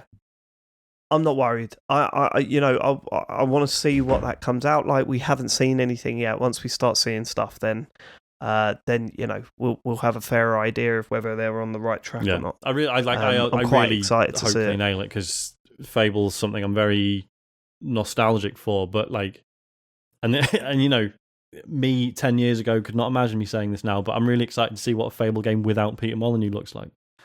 Because obviously all the things we know now, like, he had some wild ideas that made it in and were quite interesting, but also the way he operated sounds like it actually held things back in a lot of ways and made development very difficult. Sure. So, yeah, I am very excited to see how this turns out. Yeah, if they nail the humour, and the sort of the piss taking, I think, then I'm excited. Yeah. I'm excited. Definitely. Okay. This next story I've been looking forward to talking about all day since Sean sent it to me. Well, so, that'd be fair. It was a friend of the show, Chris Spann, sent it into the correspondence form. And James, had you not heard of the story before Chris/Sean shared it? I had, but then I'd kind of just ignored it because it had the word NFT in it, and I was just like, I'm not really interested. But then you start reading it, and you're like, this is incredible. So, I mean, how would you like a Web3 gaming console, Matt? No, but sell it to me. I don't even know what this is. I don't know what this is. Okay, right, let me explain. So, there's a Web3 company that's called. Is it Polyum? Is that how you pronounce it? Polyum, yeah, I guess so. Yeah, I'll say Polyum. Because every time I looked at that, I kept reading it as polonium. As in like the poison. Yeah. It's like it's just really weird. But anyway, Polyum. Very apt. Yeah, so anyway, so it says here, they're releasing the world's first multi-chain gaming console called the Polyum 1. So this is the quote. They said, the console will be powerful enough to run high-performance games. It will be easy to use for a transitional gamer who doesn't understand Web3. So this is you, David. A traditional gamer. This is traditional gamer, James, not transitional one. Oh, yeah. Oh, I copied it wrong. I've copied it wrong. What's a transitional gamer? Doesn't make any sense. What does that mean? No, because when I... Okay, I'm not explaining my process. No, please do explain, James. I'm not explaining my process. Went wrong, did it? Where I just randomly change James's words. computer's copy and paste mechanism uses the same artistic license as James does when he reads out the news. He uses AI. He uses AI to post. And not that he just fucking misread a single word. That is so... I did the paste wrong. Anyway, do you want to paste in this format? Do you want us to change random words? Oh, and I select that one. Fuck. The computer will paste what it interprets the original information to be. Sorry, James. Because you think about it, though, it makes sense. It's somebody who's transitioning to Web3. It makes sense. Okay, all right. Well, then you're right then, and the original author's wrong. Then. The story. So anyway, the console is going to be released apparently in Q3 of 2024, and it's only available on to pre-orders if you buy what's called a Polonium. Is it Polonium Pass? Polonium. So Polonium. No, not Polonium. Polonium. Oh my god! I don't know. Polonium Pass. Are you okay, James? So you buy this. You buy this as an NFT on your Ethereum network, and there's only going to be 10,000 available. To begin with, and the controller includes a fingerprint scanner for security and a wallet button to give players access to this multi-chain wallet that you can use for trading, swapping, staking, and receiving cryptocurrency. But then the best thing is they claim that the console is going to be capable of 8K HDR at 120 FPS with ray tracing. Okay, so this is an amazing console. What's the best thing about this, though, is it turns out that there's only 4 people working on the console at the moment, but that's what they're going to be doing. But then also, there's this whole thing about the logo. I mean, have you all seen the logo for this thing? Oh yeah, so they did this big announcement like thread, and then a lot of the questions were all around the logo. Now, the reason is because it says here, I mean, everyone says it looks like an upside down GameCube logo. So then they've responded and they said, it looks familiar, but GameCube has a G and the cube represents their name. Our cube represents blockchain and the P stands for Polyum. So there you go. But apparently also, amazing. I mean, the companies, so they've also got a Discord channel which has got people talking about it, and there's obviously a lot of skepticism on there. There's also a thing where you can flag up if you think something is like a crypto scam or whatever, and apparently people have been flagging it up and they're saying, what is the scam? And they just said the entire project of whatever this is going to be. But they've also said there's what they're saying though. I don't get it. So the idea, I don't know about NFTs and cryptocurrency, right? I don't know enough about that stuff, right? I don't want to get anywhere near it. But someone's releasing a game around this shit. A console around this shit. Yeah. So you get the console and it's like, okay. What? How is it? Like, it would be like saying, oh no, this is a limited edition Manchester United console. Well, what's it got to do with Manchester United? The big thing really. is it's Web3 and it uses crypto. What's that? What's Web3? I don't know. They don't know what it means either. They're just saying it. James, don't admit that, because then we'll start getting feedback from people saying, you're talking about Web3 and you don't even understand it. It's the way... And you can only buy games with cryptocurrency. They haven't said that yet. It's not necessarily that. But the thing is, that's not, like, in and of itself, that's all right. It's not for me, but it's not like, hilariously shit or anything. Like, if someone really wants to do that, I'm not, fucking whatever. It's all the other stuff. What it's going to be is loads of play to earn games. Well, yeah. Or so maybe like you play the game and you earn a crypto of some sort. Also games which you would assume would have interchangeable kind of digital things, like which you can maybe have like a skin in one game that goes into another game. All the stuff that they talk about Web3 gaming. Yeah. So the idea is you'll play this, you'll maybe put money in your crypto wallet, and then you'll buy stuff in the game, you'll swap between games, you'll earn money in another game. For a console where they can only take 10,000 pre-orders. Like, the first question about this was the first question was, what are the games? What are you launching with? Mm-hmm. But they've said there's no games are announced, but they've said that they are speaking to game developers about creating games for this thing. We speak to game developers. Don't mean we're fucking getting exclusive rights to their games. It's a tiny box. It's barely bigger than the controller, and it's like, oh yeah, I'll do 8K. 120 FPS. 8K. Shut up. With ray tracing. I said to James, I assume you all watched that fucking Crypto Island thing? Yeah, that was the best. And it's like, is this like some deep cover operation to try and discredit this stuff? Like, I think they've done a great job feels so far. Like. Because, like, there will be people who are well into this stuff who are pissed off about this because it's just obviously a fucking joke. Like, and it makes the whole thing look even stupider than it really is. They've changed their logo. Have they? Yeah. So in the thread, they did say, "Hey, it's ours." We got someone to design it, but they said, "Actually, no, we are going to look at a new logo." So they have said that. Yeah, I was so confused because I looked at it and I went, it looks a bit like the GameCube one, but not massively so. And then I saw a tweet where someone was showing the old logo, and I'm like, no, that's the GameCube logo. and then so they've changed it now. Okay, right, that makes sense. What a weird fucking. How many followers have they got on Twitter? Have a look at that. They've got 7,500. No, 2,500. Enough to sell 2,500. Hang on, so I think I've got more. They're not going to sell those 10,000. 10,000 NFTs, are they? They don't need to mint most of them. All those people are going to buy 4 of them. Now, I'm going to say this now. I think this could be the new Stadia, and I am quite excited to get a Founders one. Yep, I know. Matt's all over that. He's already pre-ordered one. Yeah, I mean, I think it's going to be huge, so I'm very excited. Maybe a couple of EGX's time, I'm going to say, ask me about the Polyum console. Good. There you go. Matt Murray's in. Are you? That's all you need. That's the question. Can't wait to play all the games. Next story. Okay, next story is there a delay where you are?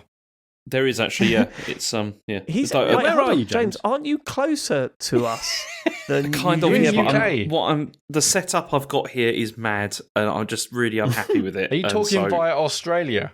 You set up a VPN. He doesn't want people tracing him. Yeah, I don't want to talk about this. Can I just do the news? I like that. He does that all the time. When you have a bit of banter with him and he doesn't want to get involved, he goes, yeah. Anyway, you just a proper little full stop on your banter there, Sean. Yeah. He was not up for that. James, come on, what's the matter with you? Where are you? Well, I'm back in the UK, aren't I? But then I haven't got proper equipment for doing all of this. Are we not allowed to say that you're in Canterbury then? Oh, do you have to do that? Why? Why? You're not going to be there long, doesn't You're matter. going back to Germany tomorrow, mate. Oh, I know I am, but it's still... I just don't like it. I don't like it. By the time this episode goes out, you won't be in Canterbury, mate. You'll be in Germany. I know, but it just makes me feel uncomfortable. And I don't understand why you can't just respect that. It just makes me uncomfortable. No, he disrespects it all the time. You haven't given me a single reason why I should respect that. You've not given me a single excuse. It makes me feel uncomfortable. Why is that not enough? But because you're not going to be there when the episode comes out, remember? All right, fine, whatever. Anyway, we're going to be driving down to Canterbury like, oh, come on, he might not have left yet. Might be, there he didn't even for the airport. What do you mean he's gone? Bloody hell. Just looking up at the plane going overhead and just bursting into tears. Yeah, knocking in that big church in the centre of town in Canterbury, going, hi, is James Farley in? No, he left last night. Oh, fucking Farley chemtrail. Okay, go on. No, it's just annoying, isn't it? It's just, I'm just not happy with the setup I've got. And Chen's really annoyed as well, like, because of the whole thing. I bet she is. You're supposed to be on fucking holiday, aren't you? Well, it's that, but it's also because I forgot to bring my microphone with me, like, for doing the show this week. And so I had to ask her to bring it with her when she came to the UK. And it's really heavy, and she was really annoyed about it. It's, yeah. All right. Okay, nice for your life story. Go on, next. Okay, so Yuji Naka... He's my favourite person now in gaming. Oh, you're going to love this. Go on. So what happened was he put out a tweet basically announcing Happy birthday, Knights. 26 years ago, Knights was announced at this Sega Saturn new software presentation. Bomberman and Enemy Zero were announced together. And then so he's put a picture of him with the development team, like from 26 years ago or whatever. But one of the members of the team has been erased. Like he's just got rid of them from the photo. Erased is generous. What do you mean? Like, are we talking Sully in Monsters Inc? Or can I just give the Marty picture, David? McFly I've got it in queued Back up. to the Future? I haven't seen the picture either. I've seen the headline, but I was going on. Sorry, I've already got it. I'm going to put this on WhatsApp. Sorry, there you go. You'll get it in a second. Okay. Sean's already done it. Okay. Right, okay, let's have a look. Like, what, is he used like a marker pen or something? I don't know. Oh my god. Oh, it's incredible. I mean, it looks sinister as fuck. Yeah, he's just painted over it in black pen by the looks of it. So this was that's not even slightly Oshima. subtle, is it? No. Yeah. This was Naoto Oshima, he was Naoto Oshima, he was removed from this. Mm-hmm. And so then Yuji Naka then followed up this tweet with the following. He said, dear. How would you feel if you were suddenly removed from a game that you had worked hard on for over 2 years, and when you went to court, you found out they had been talking about me behind my back in court documents, and that is why I was removed from the game? Who said this?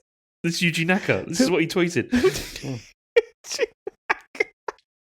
And then he goes on, he says, game creators create games with care for the people who play them. Don't you think that people and companies that cannot take care of games are no good?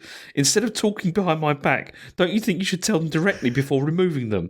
What would you do if you were to be ill for a long time and unable to do anything because of it?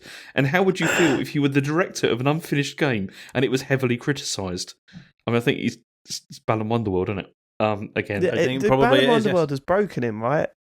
Yeah, I think so. Really like has. That. Yeah, he's really upset about that. But get him on Love Island. This stuff is so good. He's done a number of tweets. Get this guy to the villa, is what I'm saying.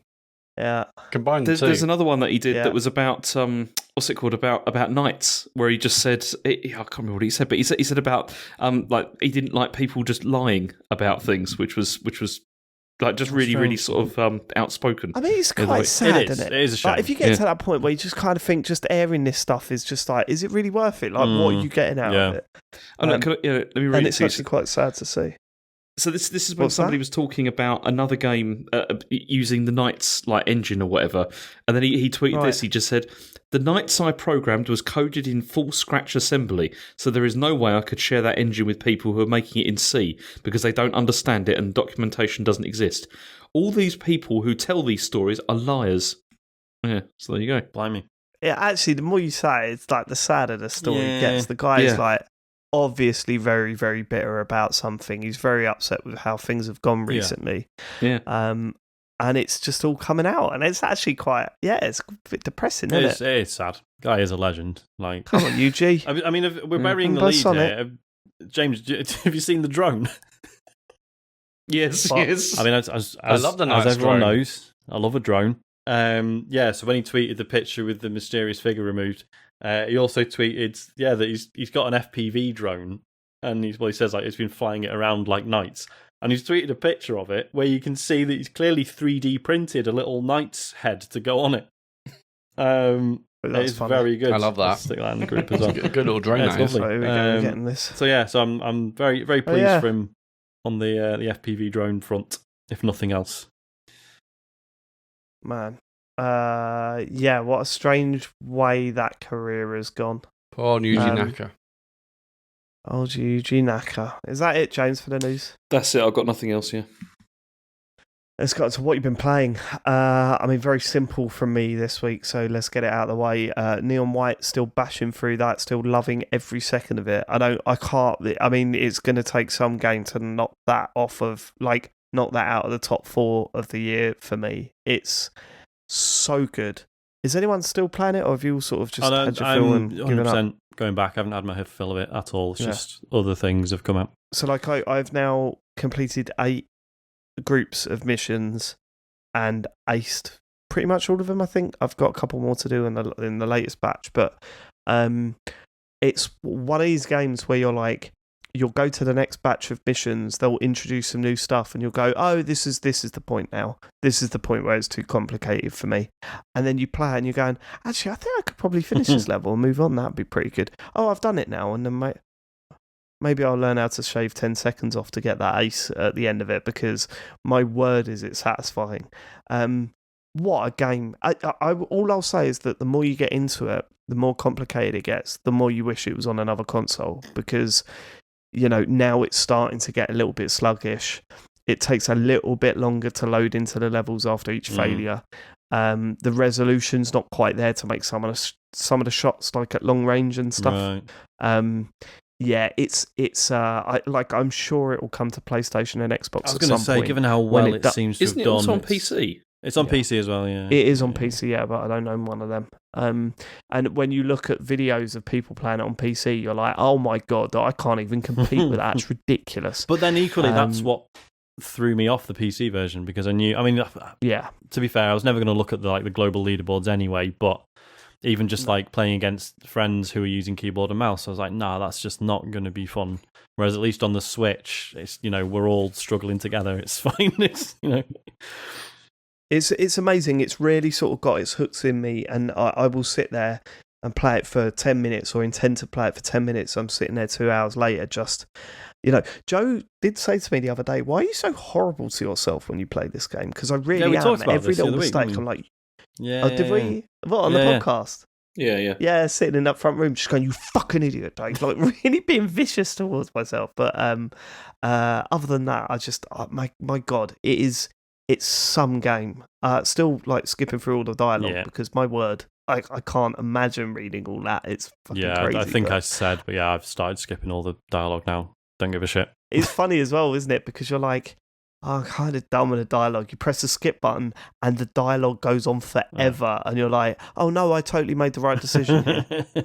Which is a shame, because the concept is great, right? And the characters seem really interesting, but I can't deal with that much waffle, especially in a game that feels so good to play and that I'm desperate to get onto the next bit of gameplay. But I suppose, that's there for people that like that stuff, and me hitting the skip button is fine too, because I don't really give a shit. So there's that, and we've fully been back on Fall Guys. We're doing duos and squads and all that sort of stuff, and more importantly, we played it in the pub after our live show, and oh my God, that was so much fun. You must have heard us over in the corner, right? Yeah, God, yeah. Yeah, I was doing some mingling, talking to the various groups in the place, but all I kept hearing was oh, and then when I go over there, I think it stopped, but it looked like a lot of fun. It was like a football match was going on. It was so funny, and when I sat down, I was, it's nerve-wracking sitting down in a bunch of people watching you play a game like that. And Colin Smith said to me, if you win a crown, I'm going to go full Nels. And I went, all right, yeah, let's do it. Knowing full well, there's no way I was going to get a crown. And then he went, actually, no, scrap that. You get top 10.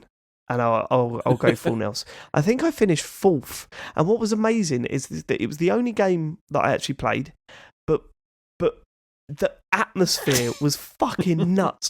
The moment you crossed the finish line, everyone celebrated like a goal had just got in. And it went nuts. Poor old James, he sat down next, didn't you, James? Went out first round. And you know that picture of me hugging him? You can see it looks like I've got him in a chokehold or something. Yeah, that was just after he got knocked out in the first round, and I was absolutely gutted for him. But it was, that game, honestly, I love the fact that it's got a new lease of life. They announced this week that they've had 50 million players in 2 weeks. that is crazy. Like, it's insane, and totally deserve it as well. It's such a fun game to play. They really have refined it. I mean, compared to when it first came out, it runs so much smoother, and it's just, you get in and out of games quicker. It's just superb, and to get to play that in a pub full of people that wanted you to win is some experience, man. It's it's great fun. You were right as well about, I was saying the other week that I was kind of surprised that coming back to it after all this time, I was still seeing stuff that I remember from launch. But yeah, you were totally right. Yeah. Like, I think they'd done that sort of on purpose, because the later stuff is a bit more involved. And now that we're a couple of weeks in, I'm basically just seeing new stuff. Yeah, cool. They're starting to feed that stuff back in again and take them through the process. Totally the right thing to do. The first stuff was really simple, wasn't it? Yeah, it's still fun, but it's I think it just surprised me, because I was expecting to come back to it after like 2 years and be like, oh my god, this is going to be unrecognizable, and oh, it's these levels again. But that seems to have sort of worked its way through now, and it seems to be like all new stuff. And it's like all those weird levels with like little anti-gravity sections and stuff, and like loads of weird stuff going on. So it's good. Yeah, that stuff's great. We had one game where it was 4 of us playing a squad, and we got to the final, and it was the one where it's the rollers. There's only 2 rollers, and the slime keeps going up. Well, it got to a point where it was me, my mate Zeno, and one person from their team, and we were going, they've only got one person left. If they go down, we've won. And I went, Zeno, grab him! And Zeno ran over and grabbed hold of him, and then just like fell off the edge with him, because he knew that who gives a shit, as long as they lose, we win. Yeah. So the moment he did that and pushed him off, it was like we all went nuts, and they all got a crown and everything. It was just, mate, it's so good. I'm going to be playing that a lot, I think, over the next few weeks, because it's just every time I play it, I have fun. I really enjoy going back to it in that week it came out, on Xbox and stuff. And like since then, they've announced like 50 million players have been playing it. Yeah, it's crazy. Wild numbers. Yeah, super excited for the future of that series. Even if it does, even if I do stop playing it after a while, like I hope it has a long sort of tail to it, and I can see it. I can see it doing that. If they still pump out the content, then it's got a big future ahead of it, that game. But that's it for me, really. Matt, something come up at the live show that you should probably address right now. Yeah, I was going to keep this a secret, and then an opportunity, presented itself at the live show. So I have been playing the original Final Fantasy VII. I've tried a bunch of times on various platforms over the years and just stopped after an hour. But this time I'm like, I'm gonna do it. I'm gonna push through whatever was stopping me before, especially with all the new kind of recent Final Fantasy VII news. And I'm now 20 hours in, or 19 hours, 22 minutes, according to the in-game clock, and I'm absolutely loving it. I think it's Coral Prison after the Golden Saucer, if anyone's played the game and I'm absolutely loving it. So I've only played the remake, and obviously remake, I spent like 60 hours, and it's only in Midgar, which is like the initial kind of area. So, and I knew the remake had heavily padded out Midgar. I knew that, but I was still kind of surprised when after 12 hours I like left Midgard, because in my mind that's like such a huge part of the game, but no, that's actually a tiny portion of the game. So after 12 hours I'm like, well, I don't know anything that's going to happen now. I know that moment that everyone kind of knows, but apart from that I don't know anything about the game. So it's been really, really fascinating to play it after that, and I'm fine with the combat. I'm used to that. The only thing that kind of is annoying is there's a bunch of like mini games that are kind of interspersed throughout the game, and they're all kind of fiddly. They don't reconfirm the controls once you've kind of seen the initial kind of introduction. And there's a bunch of them. I'm just been like, I don't know what's working and what isn't working, and I'll get through it. I'll get through it eventually. But the mini games are like kind of the worst bit, because some of them are really awkward. There's one where you're in this place where you've got to be, you've got to prepare. So you've got to pretend you're like a soldier, and you're doing this like salute and kind of walking down this area where you've got to pretend you've got to walk in line with all the other soldiers, and you've got to do what the other soldiers are doing. And that bit was so finicky and so awkward. It was like you'll basically try and walk in line and it'll say, no, you failed, start again. There was no like, oh, by the way, if you forgot what you had to do first time, this is what you have to do. These are the buttons you have to press. This is where you like run in line. There was none of that. I mean, obviously, it's a game that's 25 years old, so yeah, it's not going to have the kind of quality of life stuff that you might be expecting in today's games. But forgetting that, I'm absolutely loving it so much. I love meeting all these new characters or characters I've got a view of based on the remake, and seeing it in like a totally different way in this kind of in the original isometric kind of graphics. I'm loving it right now, and it kind of makes me only more excited for Rebirth and Part 3 when that comes out. I was hoping to have this game finished before I got to talk about it on the show, but it's just been a ridiculous 2 weeks, so no real opportunity to do that. But also, that's a ridiculously long game as well, isn't it? It's huge. But is it though? So I mean, I know lots of people spend like hundreds and hundreds of hours onto it, but I also thought, actually, maybe it's like a 40-hour game you can probably get through. Is that not the case? 40 or 14? 40. Oh, right, yeah, no, I mean, to me, that's a ridiculously long game. But, no, I think it's longer than that, isn't it? Isn't it closer to 60? Well, actually, I don't know. I'm just guessing, really, based on stuff that I heard, but I was just... I look on how long to beat, and the main story is 36.5 hours, apparently. Okay. That's not manageable. Bad, and I always take like way longer, so I'm going to imagine it'd be 80 for me, actually. But no, I'm glad I finally pushed through enough, and I'm loving it. It's just so good because I love the remake so much, and now I don't know what's happening. So it's just exciting to see new locations. I've just gone for like what looks like an amazing looking location, even in these 25-year-old graphics. The art style shines through. I feel, regardless of the overall kind of graphical quality, there's still some bits that kind of make you think, oh, this looks amazing. Even how it's presented being 25 years old. So what the hell are they going to do when they showcase this on the PS5 version? It gets me even more excited for that. So no, I'm officially loving Final Fantasy VII, the original one. I'm going to get it done before Crisis Core this year, and obviously Rebirth next year. Yeah. Hopefully by the next time I talk to you, I'll have it done, but who knows? But yeah, I'm so glad I'm finally playing and enjoying and loving Final Fantasy VII. Is there much... say you're playing this on Switch, yeah? Is there much... I know it's basically just a port, right? It's not a redone version or anything. Is there any sort of quality of life improvements or anything, or... I haven't played the original, so I couldn't tell you. I mean, look, saving, for instance, you can only save like save points. Oh, really? I don't know. So like the only quality of life thing I believe... No, so basically you can fast forward the game in that you can like click the left stick down and things go 3 times as fast. Which for some of the summons and stuff is probably quite good. Yeah, yeah. For like for smaller battles where I know I'm probably gonna like end up smashing all the opposition, then I'll times 3 that one and just like keep hitting like attack because I'm not worried about the enemies and I'll get through it. You can do it with like conversations and movement. It basically it speeds up the game by 3 in whatever you're doing. Conversations, movement. But I really only do it during the battles because it's just weird if you're like bombing around the locations. It just feels and looks weird. So it's got that. But yeah, to save it, you've still got to like find save points. You can't save anywhere. I think that's the only one. Fair enough. That I'm aware of. Yeah, I just had a look. They've so you got the 3 times speed mode. It's also got the ability to turn like battle encounters off if you want to. All right. So that they won't be you can turn random battles off. To me. Wow. But then, we can turn battles off completely. Nice. But then presumably I think this means it's like random battles. You can switch them off if you want to. Oh, okay. But then that I thought I'd get annoyed at that. But I like that, and it means I can improve my players. So I was going to say because surely by turning them off, you thing. just leave yourself woefully unprepared for the next like forced encounter. Yeah, you absolutely destroyed.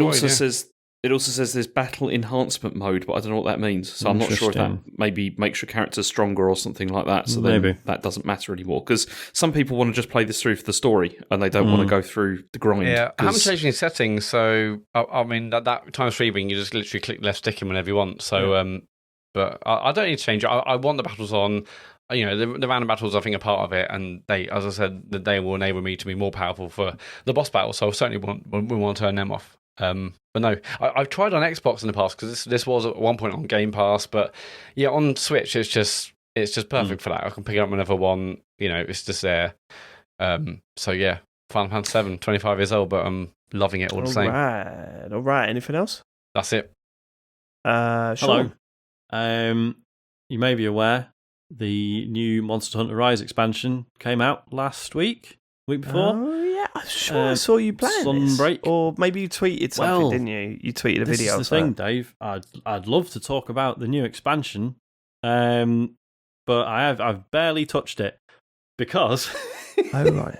So, historically, what Monster Hunter used to do was, they would bring out a new Monster Hunter game, and it would have low rank, and then it would have high rank, where you kind of fight like sort of most of the same monsters again, but they've got new attacks and they're a bit more aggressive and stuff, and it's like way harder, forging new equipment, etc., etc. So you kind of, it's the hard mode, right? And then they would, about like 6 months to a year later, would essentially re-release the game, but with master rank added, which is the same thing again. What we've seen with Monster Hunter World and now Monster Hunter Rise is they've realised that was kind of a piss take and they could just do it with DLC instead. So yeah, with Monster Hunter World, we had Iceborne, which was, again, like super fucking difficult.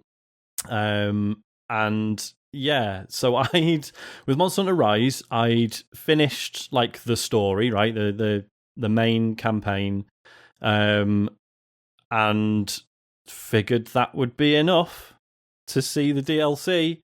So got the DLC, downloaded it, loaded up the game. I was like, right, how do I access it? It's not here. Can't find it anywhere. Literally no mention of it anywhere in the game.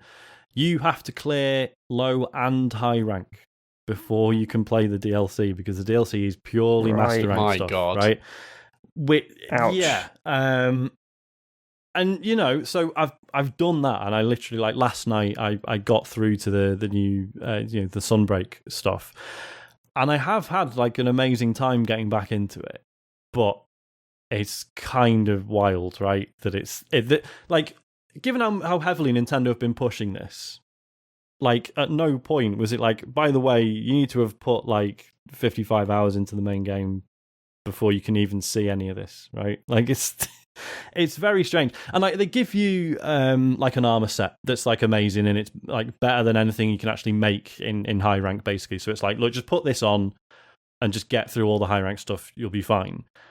Which does work, and it's it's good that they've put that in, but it also meant like I've cleared high rank now, and at no point have I engaged with, like I've said before, that the structure of Monster Hunter is like, right, you got to kill this monster, it's like a fire type or whatever, so it's like, right, well, I need armor that's really good against fire stuff, and I need a weapon that's good against fire stuff. So in order to do that, I need to kind of fight this monster first, get the armor from this one, get the weapon from this one, and you sort of work backwards like that, and that's how you sort of create the structure of it.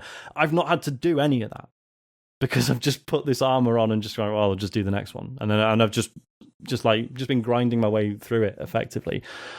So I have been really enjoying it, but I do feel a bit like I've sort of cheated myself out of like the proper experience of making it through high rank. So that's been weird.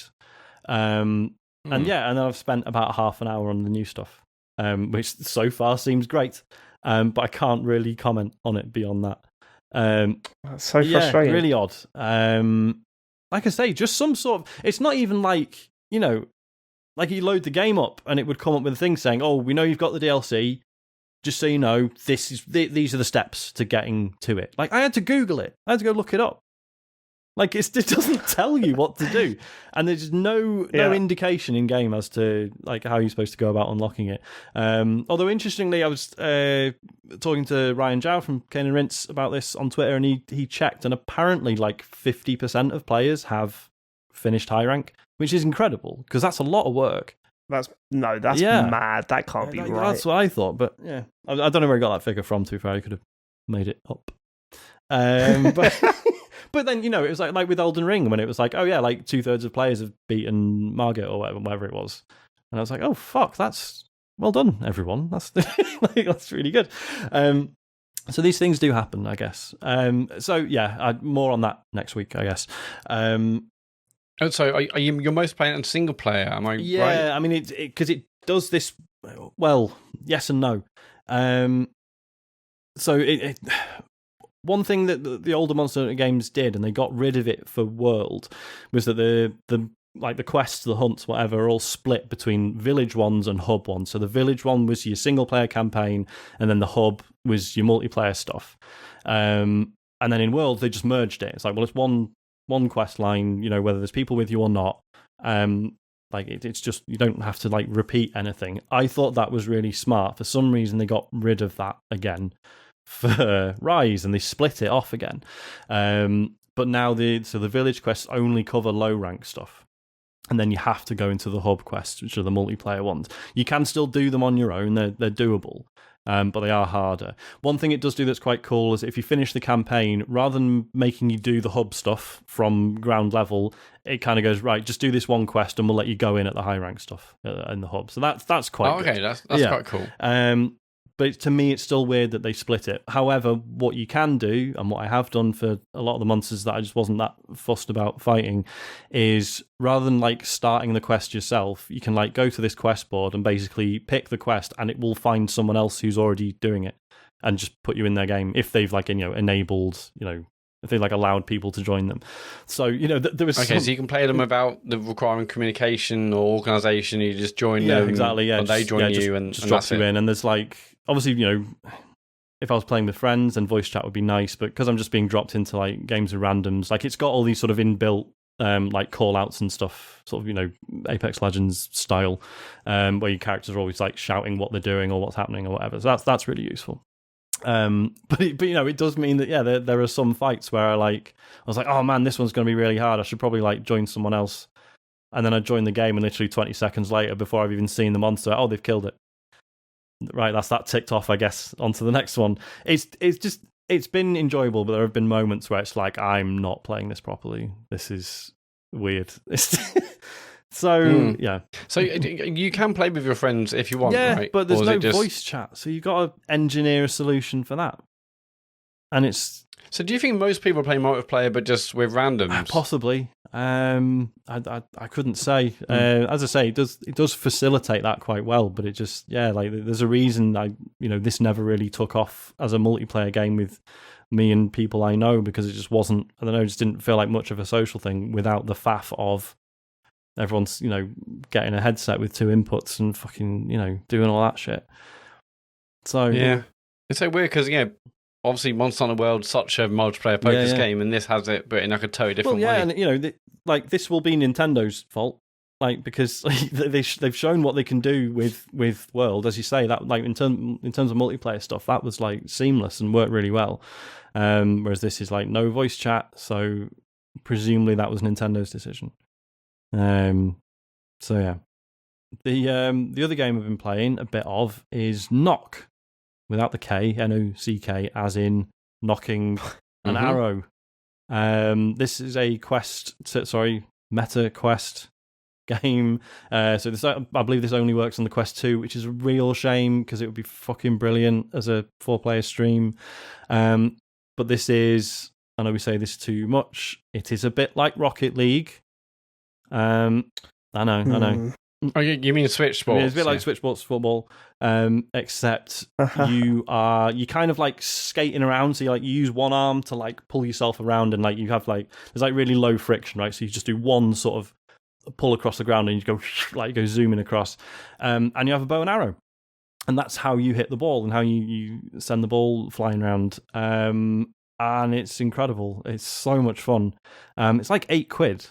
And we managed to, we made the mistake of playing it the other night when it was already, it's not as hot, wasn't as hot as it is now, but it was already 25 degrees or something, and we did 3 matches, and we were just we're fucking dying, we're gonna have to stop this, because it even with the the silicone seal on the headset, it was I was taking it off and I could feel the sweat pouring down my face as I took it off, because it was all sort of bad. But yeah, I think I've seen the trailer for this game back in the day. I think this was doing the rounds. Yeah, it's been out a few months, a year ago. Yeah, obviously it was announced a while back. Yeah, it's been out last 6 months. Yeah, it's proper good. Just the movement just feels amazing.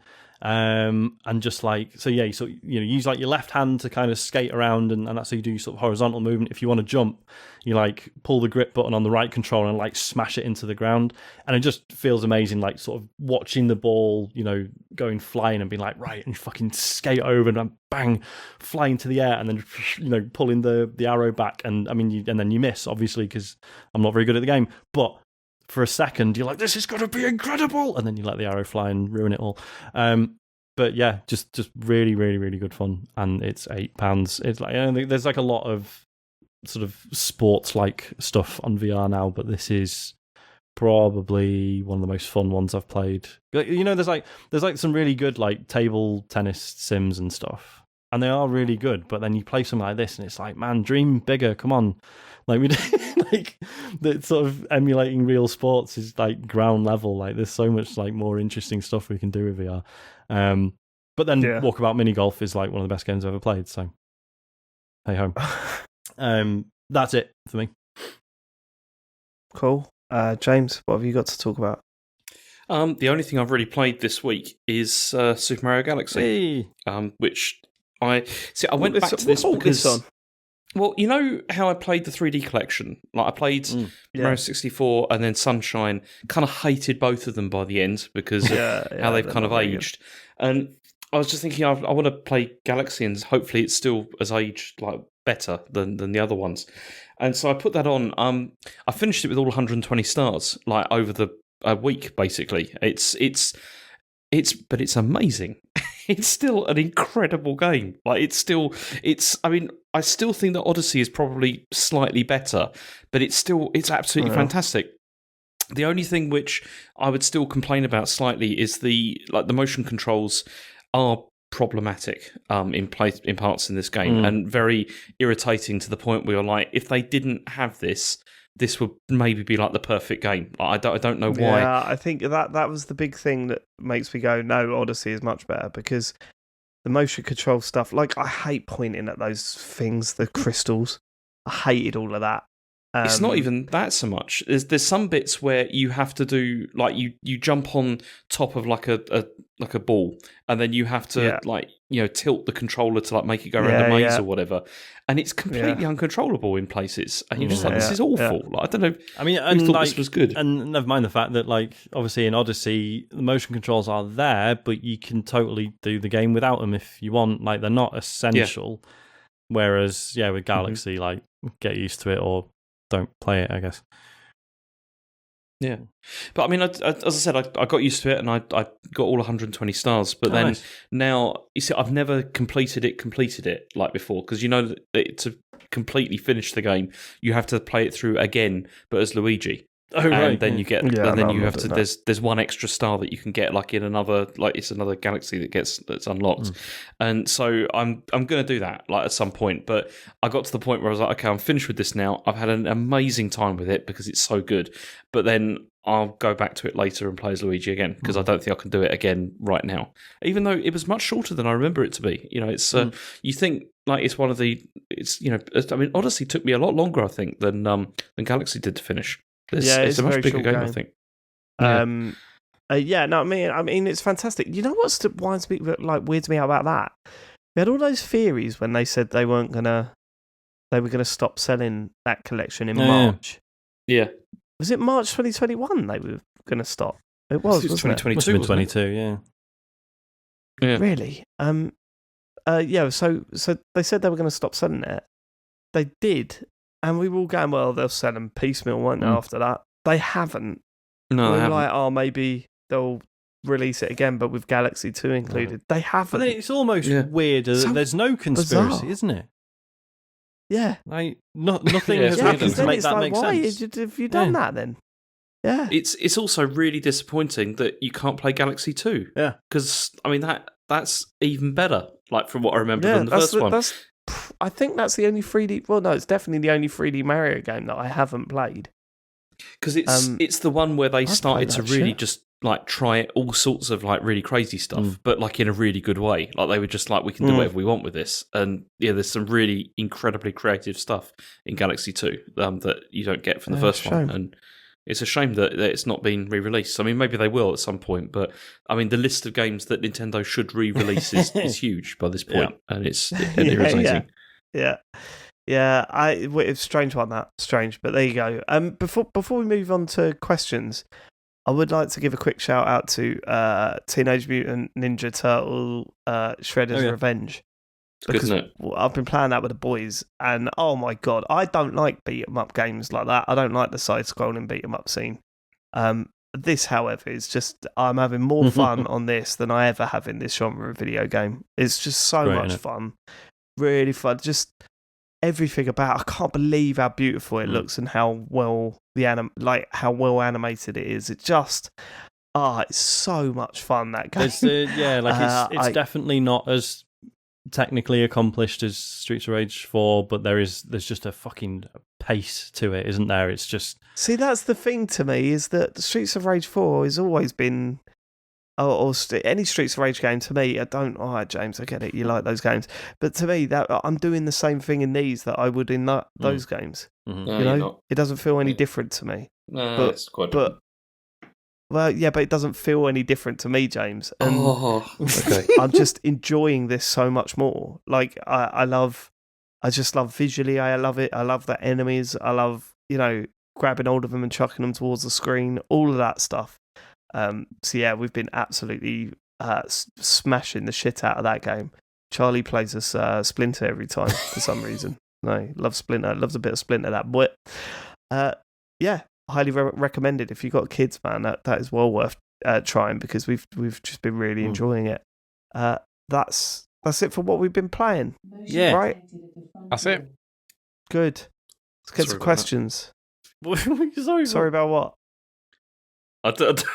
Maybe the microphone didn't pick that up. Hopefully, which is good. Never mind. What happened? Well, because it suddenly shouted "motion detected" at the front door. I wish it did pick it up. Hopefully your mic did, and we didn't. I'm pretty sure it will be. I'll keep that in. If you want to send us a question, go to tcgs.co/Dear TCGS. Miriam Mendieta says, Dear TCGS Contra Coders, Lumines, David's music game of choice, allows you to strap 8 controllers on your body in order to feel the music's vibration. Is that a thing with Lumines? I thought that was Res.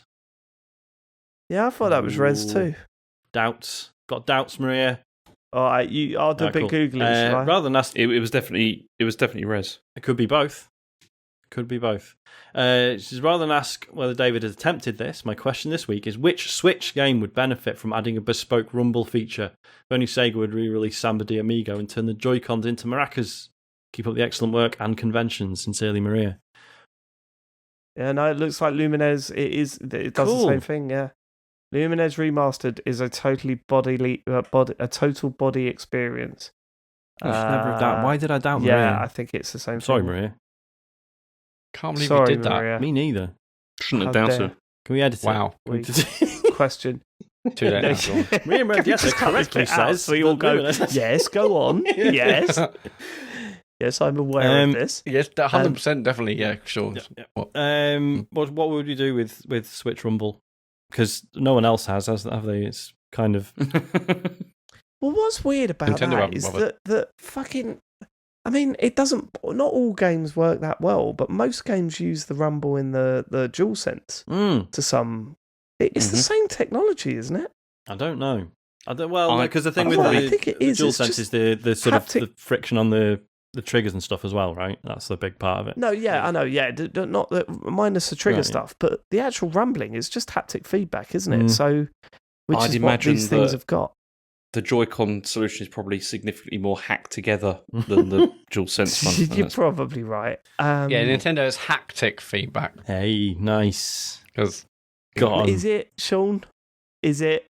No. Is it? That was a nice one. I enjoyed it. I enjoyed myself. It's very hot. So it that's is very hot. It's super hot now, isn't it? I've got my windows closed. I am literally dripping with sweat. It's horrendous. It's so bad. I mean, actually, it's not as bad as just before we started playing Laser Quest, but it's getting there. At least I can breathe. It's getting there. It's fine. I am not wearing any trousers, though. I'm way ahead of you there, Sean. Because what happened... Wait, hold on. Have you got a little boy just laying down on the chair, is it? What? No, I'm wearing underpants. Just not wearing trousers. Right, okay. No, because what happened was when I was doing Isaac's bedtime, he wanted to... After... He came home at 5:30 and he was like, I just want to go to bed. And I was like, mate, you go eat some dinner or else you're just going to be up in like 2 hours starving.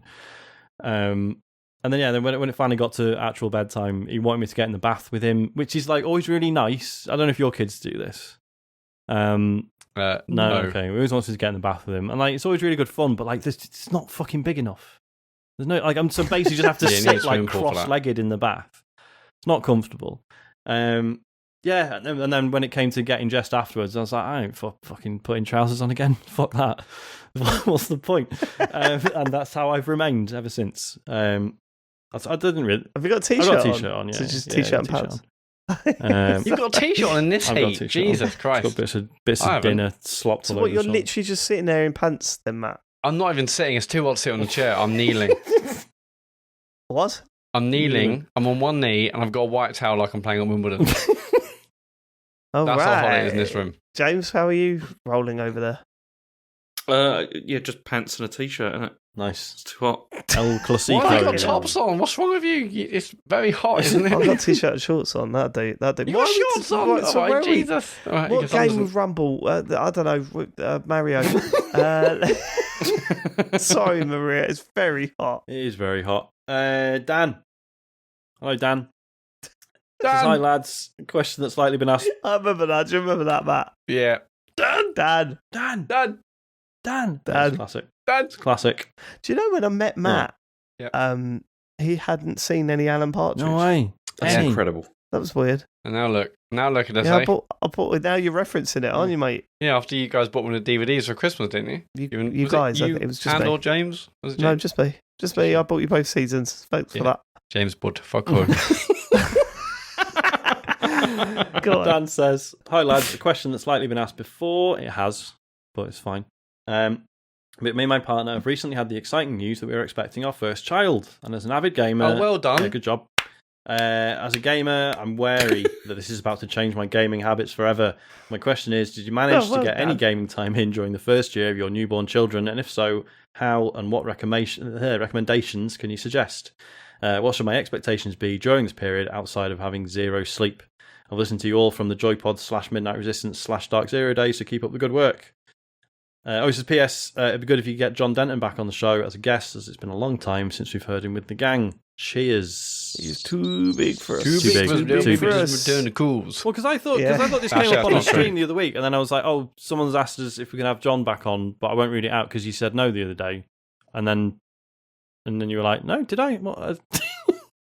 So, is it just this? No, I mean, because we're joking now. He hasn't legitimately said he will not come back on the show. I think he said that he would do if we asked him again.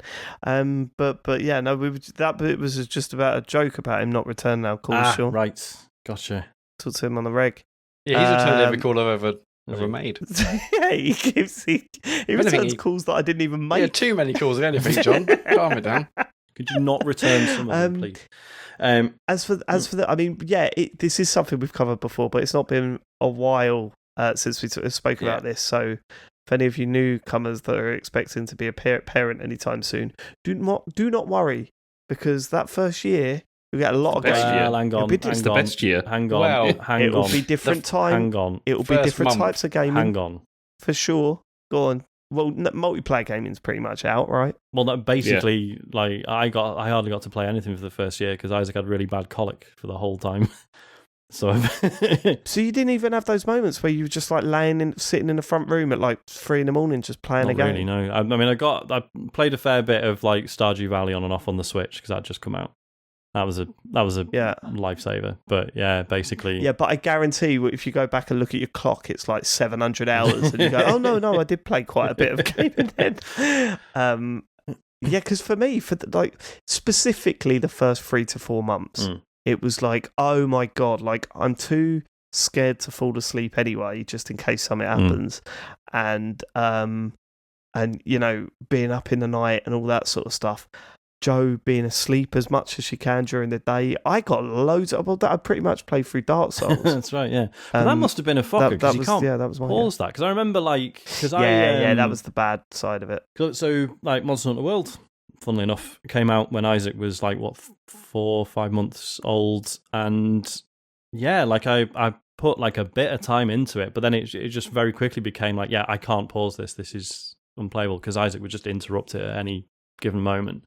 So that's a big factor. But yeah, like single player stuff generally not so bad. Yeah, my mates hated me because we used to play FIFA online a lot. Yeah.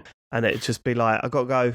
Yep. So they would, like, if it was at half time, they'd let the timer run out until the second half started, and the moment it started, they'd hit pause.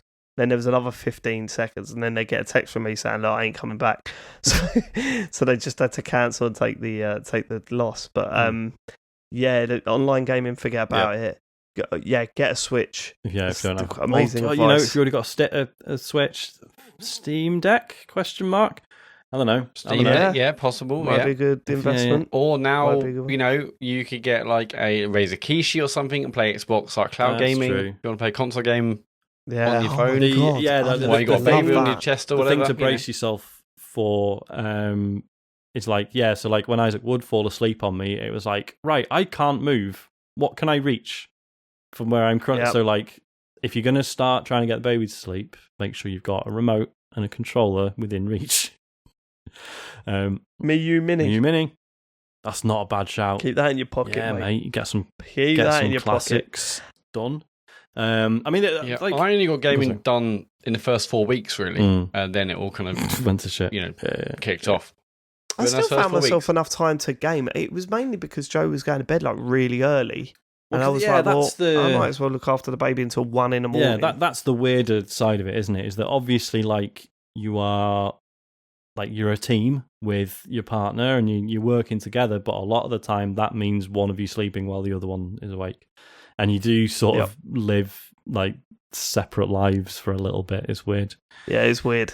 Oh, a long old time. Because also Jill couldn't sleep in the room with Elodie because Elodie was making all sorts of noises and you could blink in the wrong direction and Jill will wake up. What does that mean? What was the baby just made? The baby just went wah wah wah wah. What am I supposed to do now?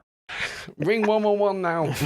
Like they make all sorts of weird grumbly noises, and Jill can sleep. So that I would basically just be in the lounge with Elodie while she was making all sorts of sounds, and maybe while playing, I don't know, The Room or The Room 2 on my phone. Oh my god, we've referenced this before, but you are a fucking nightmare in those weeks. I was that's all I had. That's the only thing I could hold on to, as it were. Waking up in the morning, Sean, looking at my phone and having 40 messages from Matt about The Room. It was so weird. Isn't it a good series of games, though? Very good series. It was all right.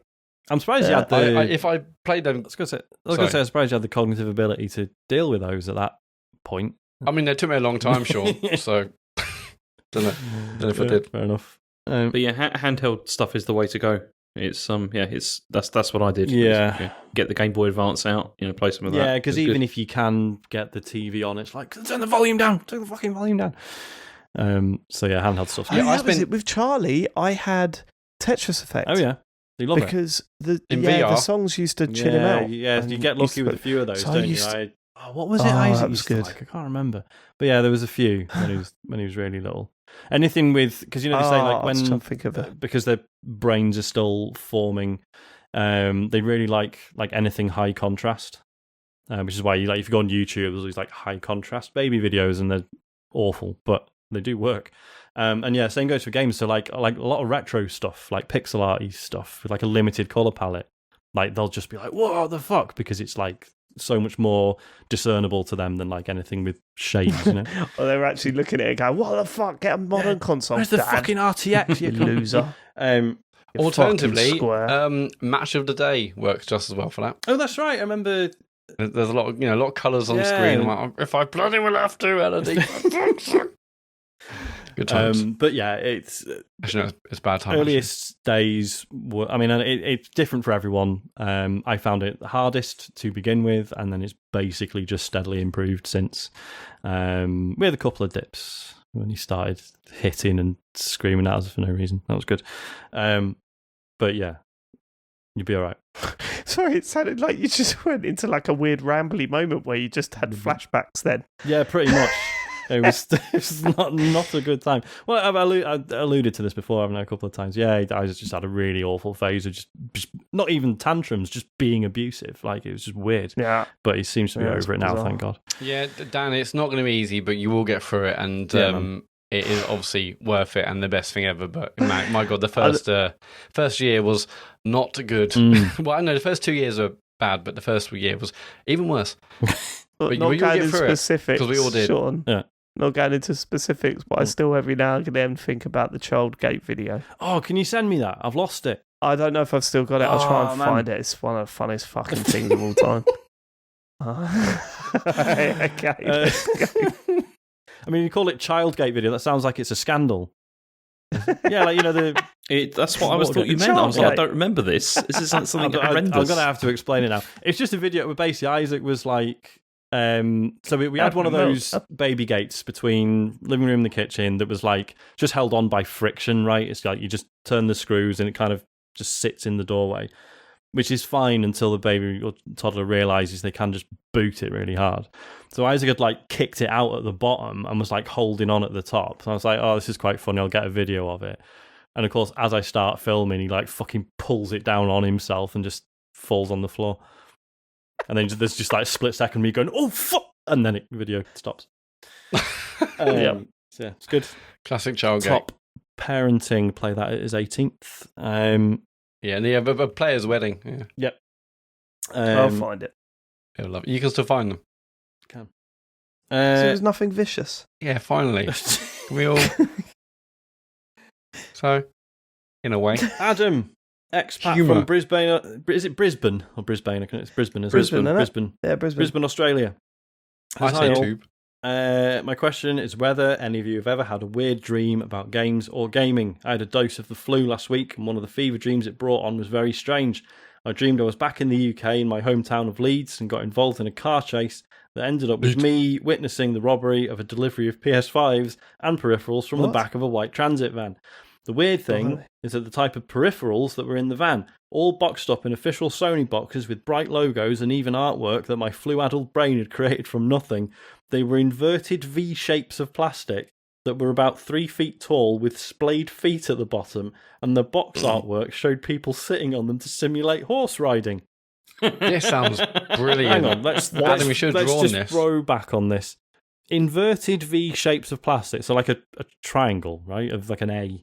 Like an A frame. Yeah. So, I'm not being a dick. Triangle there. Hold on, a V shape is also a triangle. Inverted V is different from a triangle. Could have said a capital A V shape. Would be a triangle. But the PS2 boxes were kind of like they were V shaped, weren't they? They're like Toblerone shaped boxes. What? With yellow at the bottom and the clear plastic on top. That's what the PS2 DualShock 2 boxes were like, weren't they? Oh, I don't know about the Sorry, yeah. They were, yeah. Yeah. But no, so these are peripherals, aren't they? So yeah, 3 feet tall with splayed feet at the bottom, and they're used to simulate horse riding. Fair enough. Horse riding simulators are a real thing. Google it. They're not inverted V shape. I mean, you don't have to Google it. Do what you want. I'm not the boss of you. Oh, I'm Googling it. I mean, I think I've said before, but yeah, whenever I have fever dreams, they're always not necessarily video game influenced, but they're always like sci-fi influenced. And it's always like I have like an impossible logistical task. So like they had one. Oh yeah. I told you something. Yeah, one where I was like managing like the dock at a big space station, and there was too many ships. And that sounds too many ships. Too many ships. I'd love to have dreams like that. That sounds it's wank, amazing. Mate, because I'm just stressing the whole time. Just being like, how am I going to get all these fucking ships in? There's too many in the dock. They won't fucking leave. They're all queuing in space. Right? And it's just stressful. I hate it. And then I had one where I was running, like in Star Wars, the Jawas live in those big sort of sandcrawler things. Yeah. I was like in charge of one of those, and I had to decide like where it went, and it had to like go to different towns and like trade for stuff. But again, it was just like, oh, I can't be arsed. It's a headache. I don't want to do it. they think, yeah, I mean, I'm kind of with you, James, because they sound better. My fever dream, and I've said this before, is where it's like a square and it looks like Pong. So it's like a square with a little Pong ball in the middle of it. A bit like, the DVD screensavers. Yeah. Oh, yeah. The DVD player. Yeah. It would be that travelling around a square at a really weird speed, and it would freak me out. It like make me anxious. They're the fever dreams that I get. Nice. But I'm interested. James, what are your dreams like? Oh my God. Oh, I don't want to talk about that. What was the last dream that you had that you can remember? I don't remember, honestly. Why don't you want to talk about it? Because it's not that interesting. Like the dreams I have are really not very interesting. They're just not ones that I want to repeat. That in itself is interesting. Yeah. What like? No, because they're usually the dreams I have are about things that are to do with like work or whatever, and just it's horrendous or whatever. You know, it's just always it's whatever's on my mind, which is mostly just work, and it's not interesting. Do you never it's have a dream boring. where you go, yeah, no, that was a good dream? Nope, I haven't had one of those for years. Yeah, I haven't had one of those for a long time. I don't often, to be fair. I very rarely remember my dreams anyway, and they're never. Yeah, I don't know. Like I usually like they're either nightmares or just wake up just being like, Christ, what was that about? Fucking hell! Oh, I'm glad I'm awake. Seriously, most of the dreams I have podcast and we're sitting talking about this. It's true. Most of the dreams I have, I just wake up and I'm just we're talking about our fucking dreams. Sorry, go on, James. Usually I'm just relieved when I wake up that it's not real, because it's usually something to do with work that's just like, ugh, you know, and it's like, you know, oh, that didn't happen. I'll have dreams where I've like murdered someone or something, right? And I won't remember like the act. It'll just be like a known thing. Oh, fucking hell, I murdered someone yesterday. But it's never like How many times is it I'm never like disturbed by it. Happens. It's more just like, oh, fucking hell, now I've got to like get away with it. And what a pain in the ass. And again, I'm gonna wake up just like, oh, I didn't murder anyone. Brilliant. Yeah, I've had dreams like that before. But like, oh, thank God that didn't happen. It was usually crashed cars more than anything else. Oh no, the car isn't crashed. Yeah. Oh, still got a car. Actually, a lot of the time, my wife crashed, is still here. Oh, right, just all the It's actually worse in real life. Not recently. Yeah. Really. Go on. Right, let's move on. Go on, James. I don't want to talk about it because it was genuinely like I woke up and was like, I felt awful. It was terrible. Yeah. I'm not talking about it. Last question. It involved a lot of death. Yeah. MD Kraboffs says, what's your opinion on roller coasters? Roller coasters I love are them. fucking great. They're the best. Yeah, they're all right. I can't stand them. I'm terrible with... You're kidding? Yeah, no, I'm just not very good. Well, you know, I'm not very good with scary things in general. I'm not very good with... I don't know. I don't enjoy the feeling of it. Oh, I love it. It's so much fun. Because I don't enjoy the feeling of it, but like knowing that you've done it, it's like, yeah, cool, I'll go sit there. I guess. Love it. Like the most extreme one I've ever done was Air at Alton Towers, which everyone assured me would be relaxing, which it wasn't.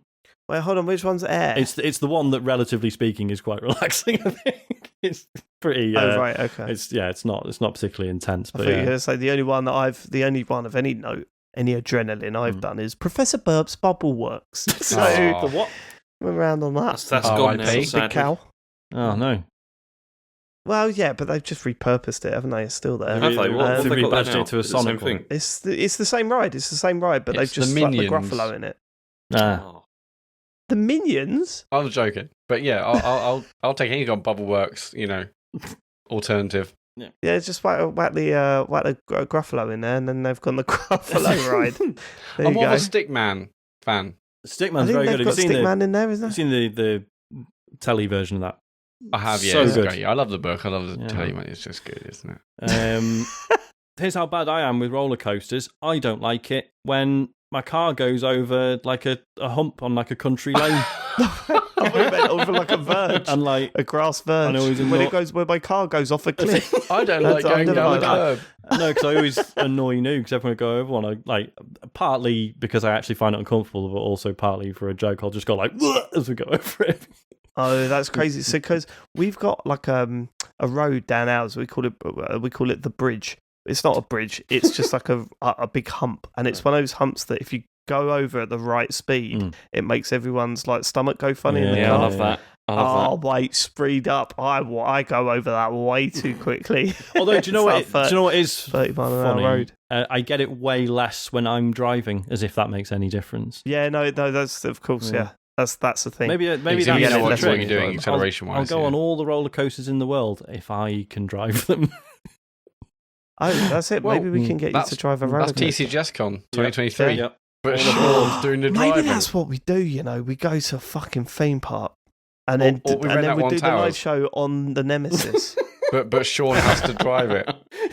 Yeah, but Sean has to drive it. So like people are watching, they're all like standing outside watching, they're just hearing us go, "I'm full now." I was going to say, right, we're going to do questions. Hang on, I've got to pull these levers. Fucking hang on. If you've got Amazon Prime,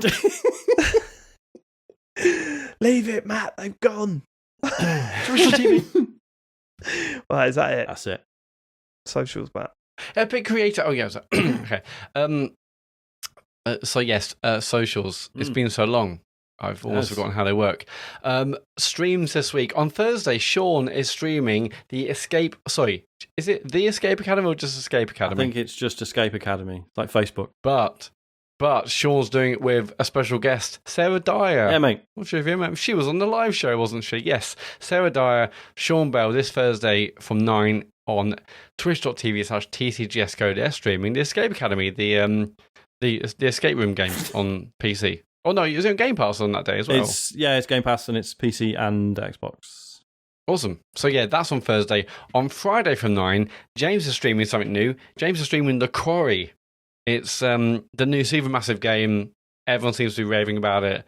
James is going to try and keep everyone alive or kill everyone. Not quite sure yet.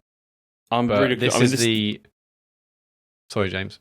I was going to say, this is thanks to Lupin Central, who sent us the code for this. I'm really looking forward to it because, Until Dawn was fantastic. It's one of my favourite games I've ever streamed. So I've got high hopes for this, that it's going to be good.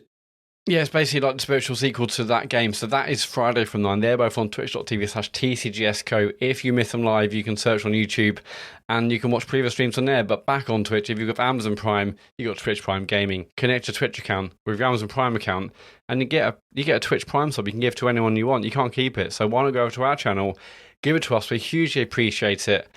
Give it to us when we're doing it live and you can get a lovely little shout out as well. So why not do that? You can do it right now, please.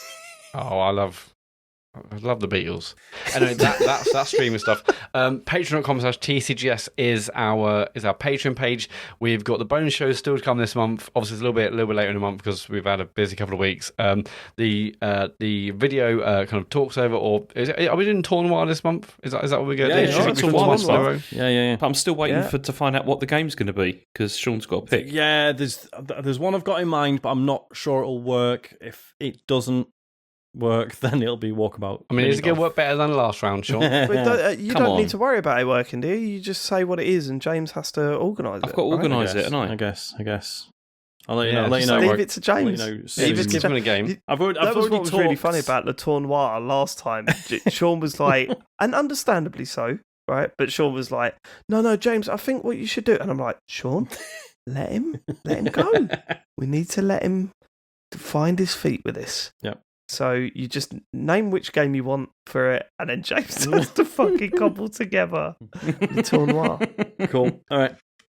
So they're both happening this month. But yeah, patreon.com/TCGS if you want to do it. And also, on the 22nd of July, that's when the launch of Marvel causes. And if you're a £4.50 and above Patreon supporter, you'll get to hear the second episode immediately. So support's over there if you want to.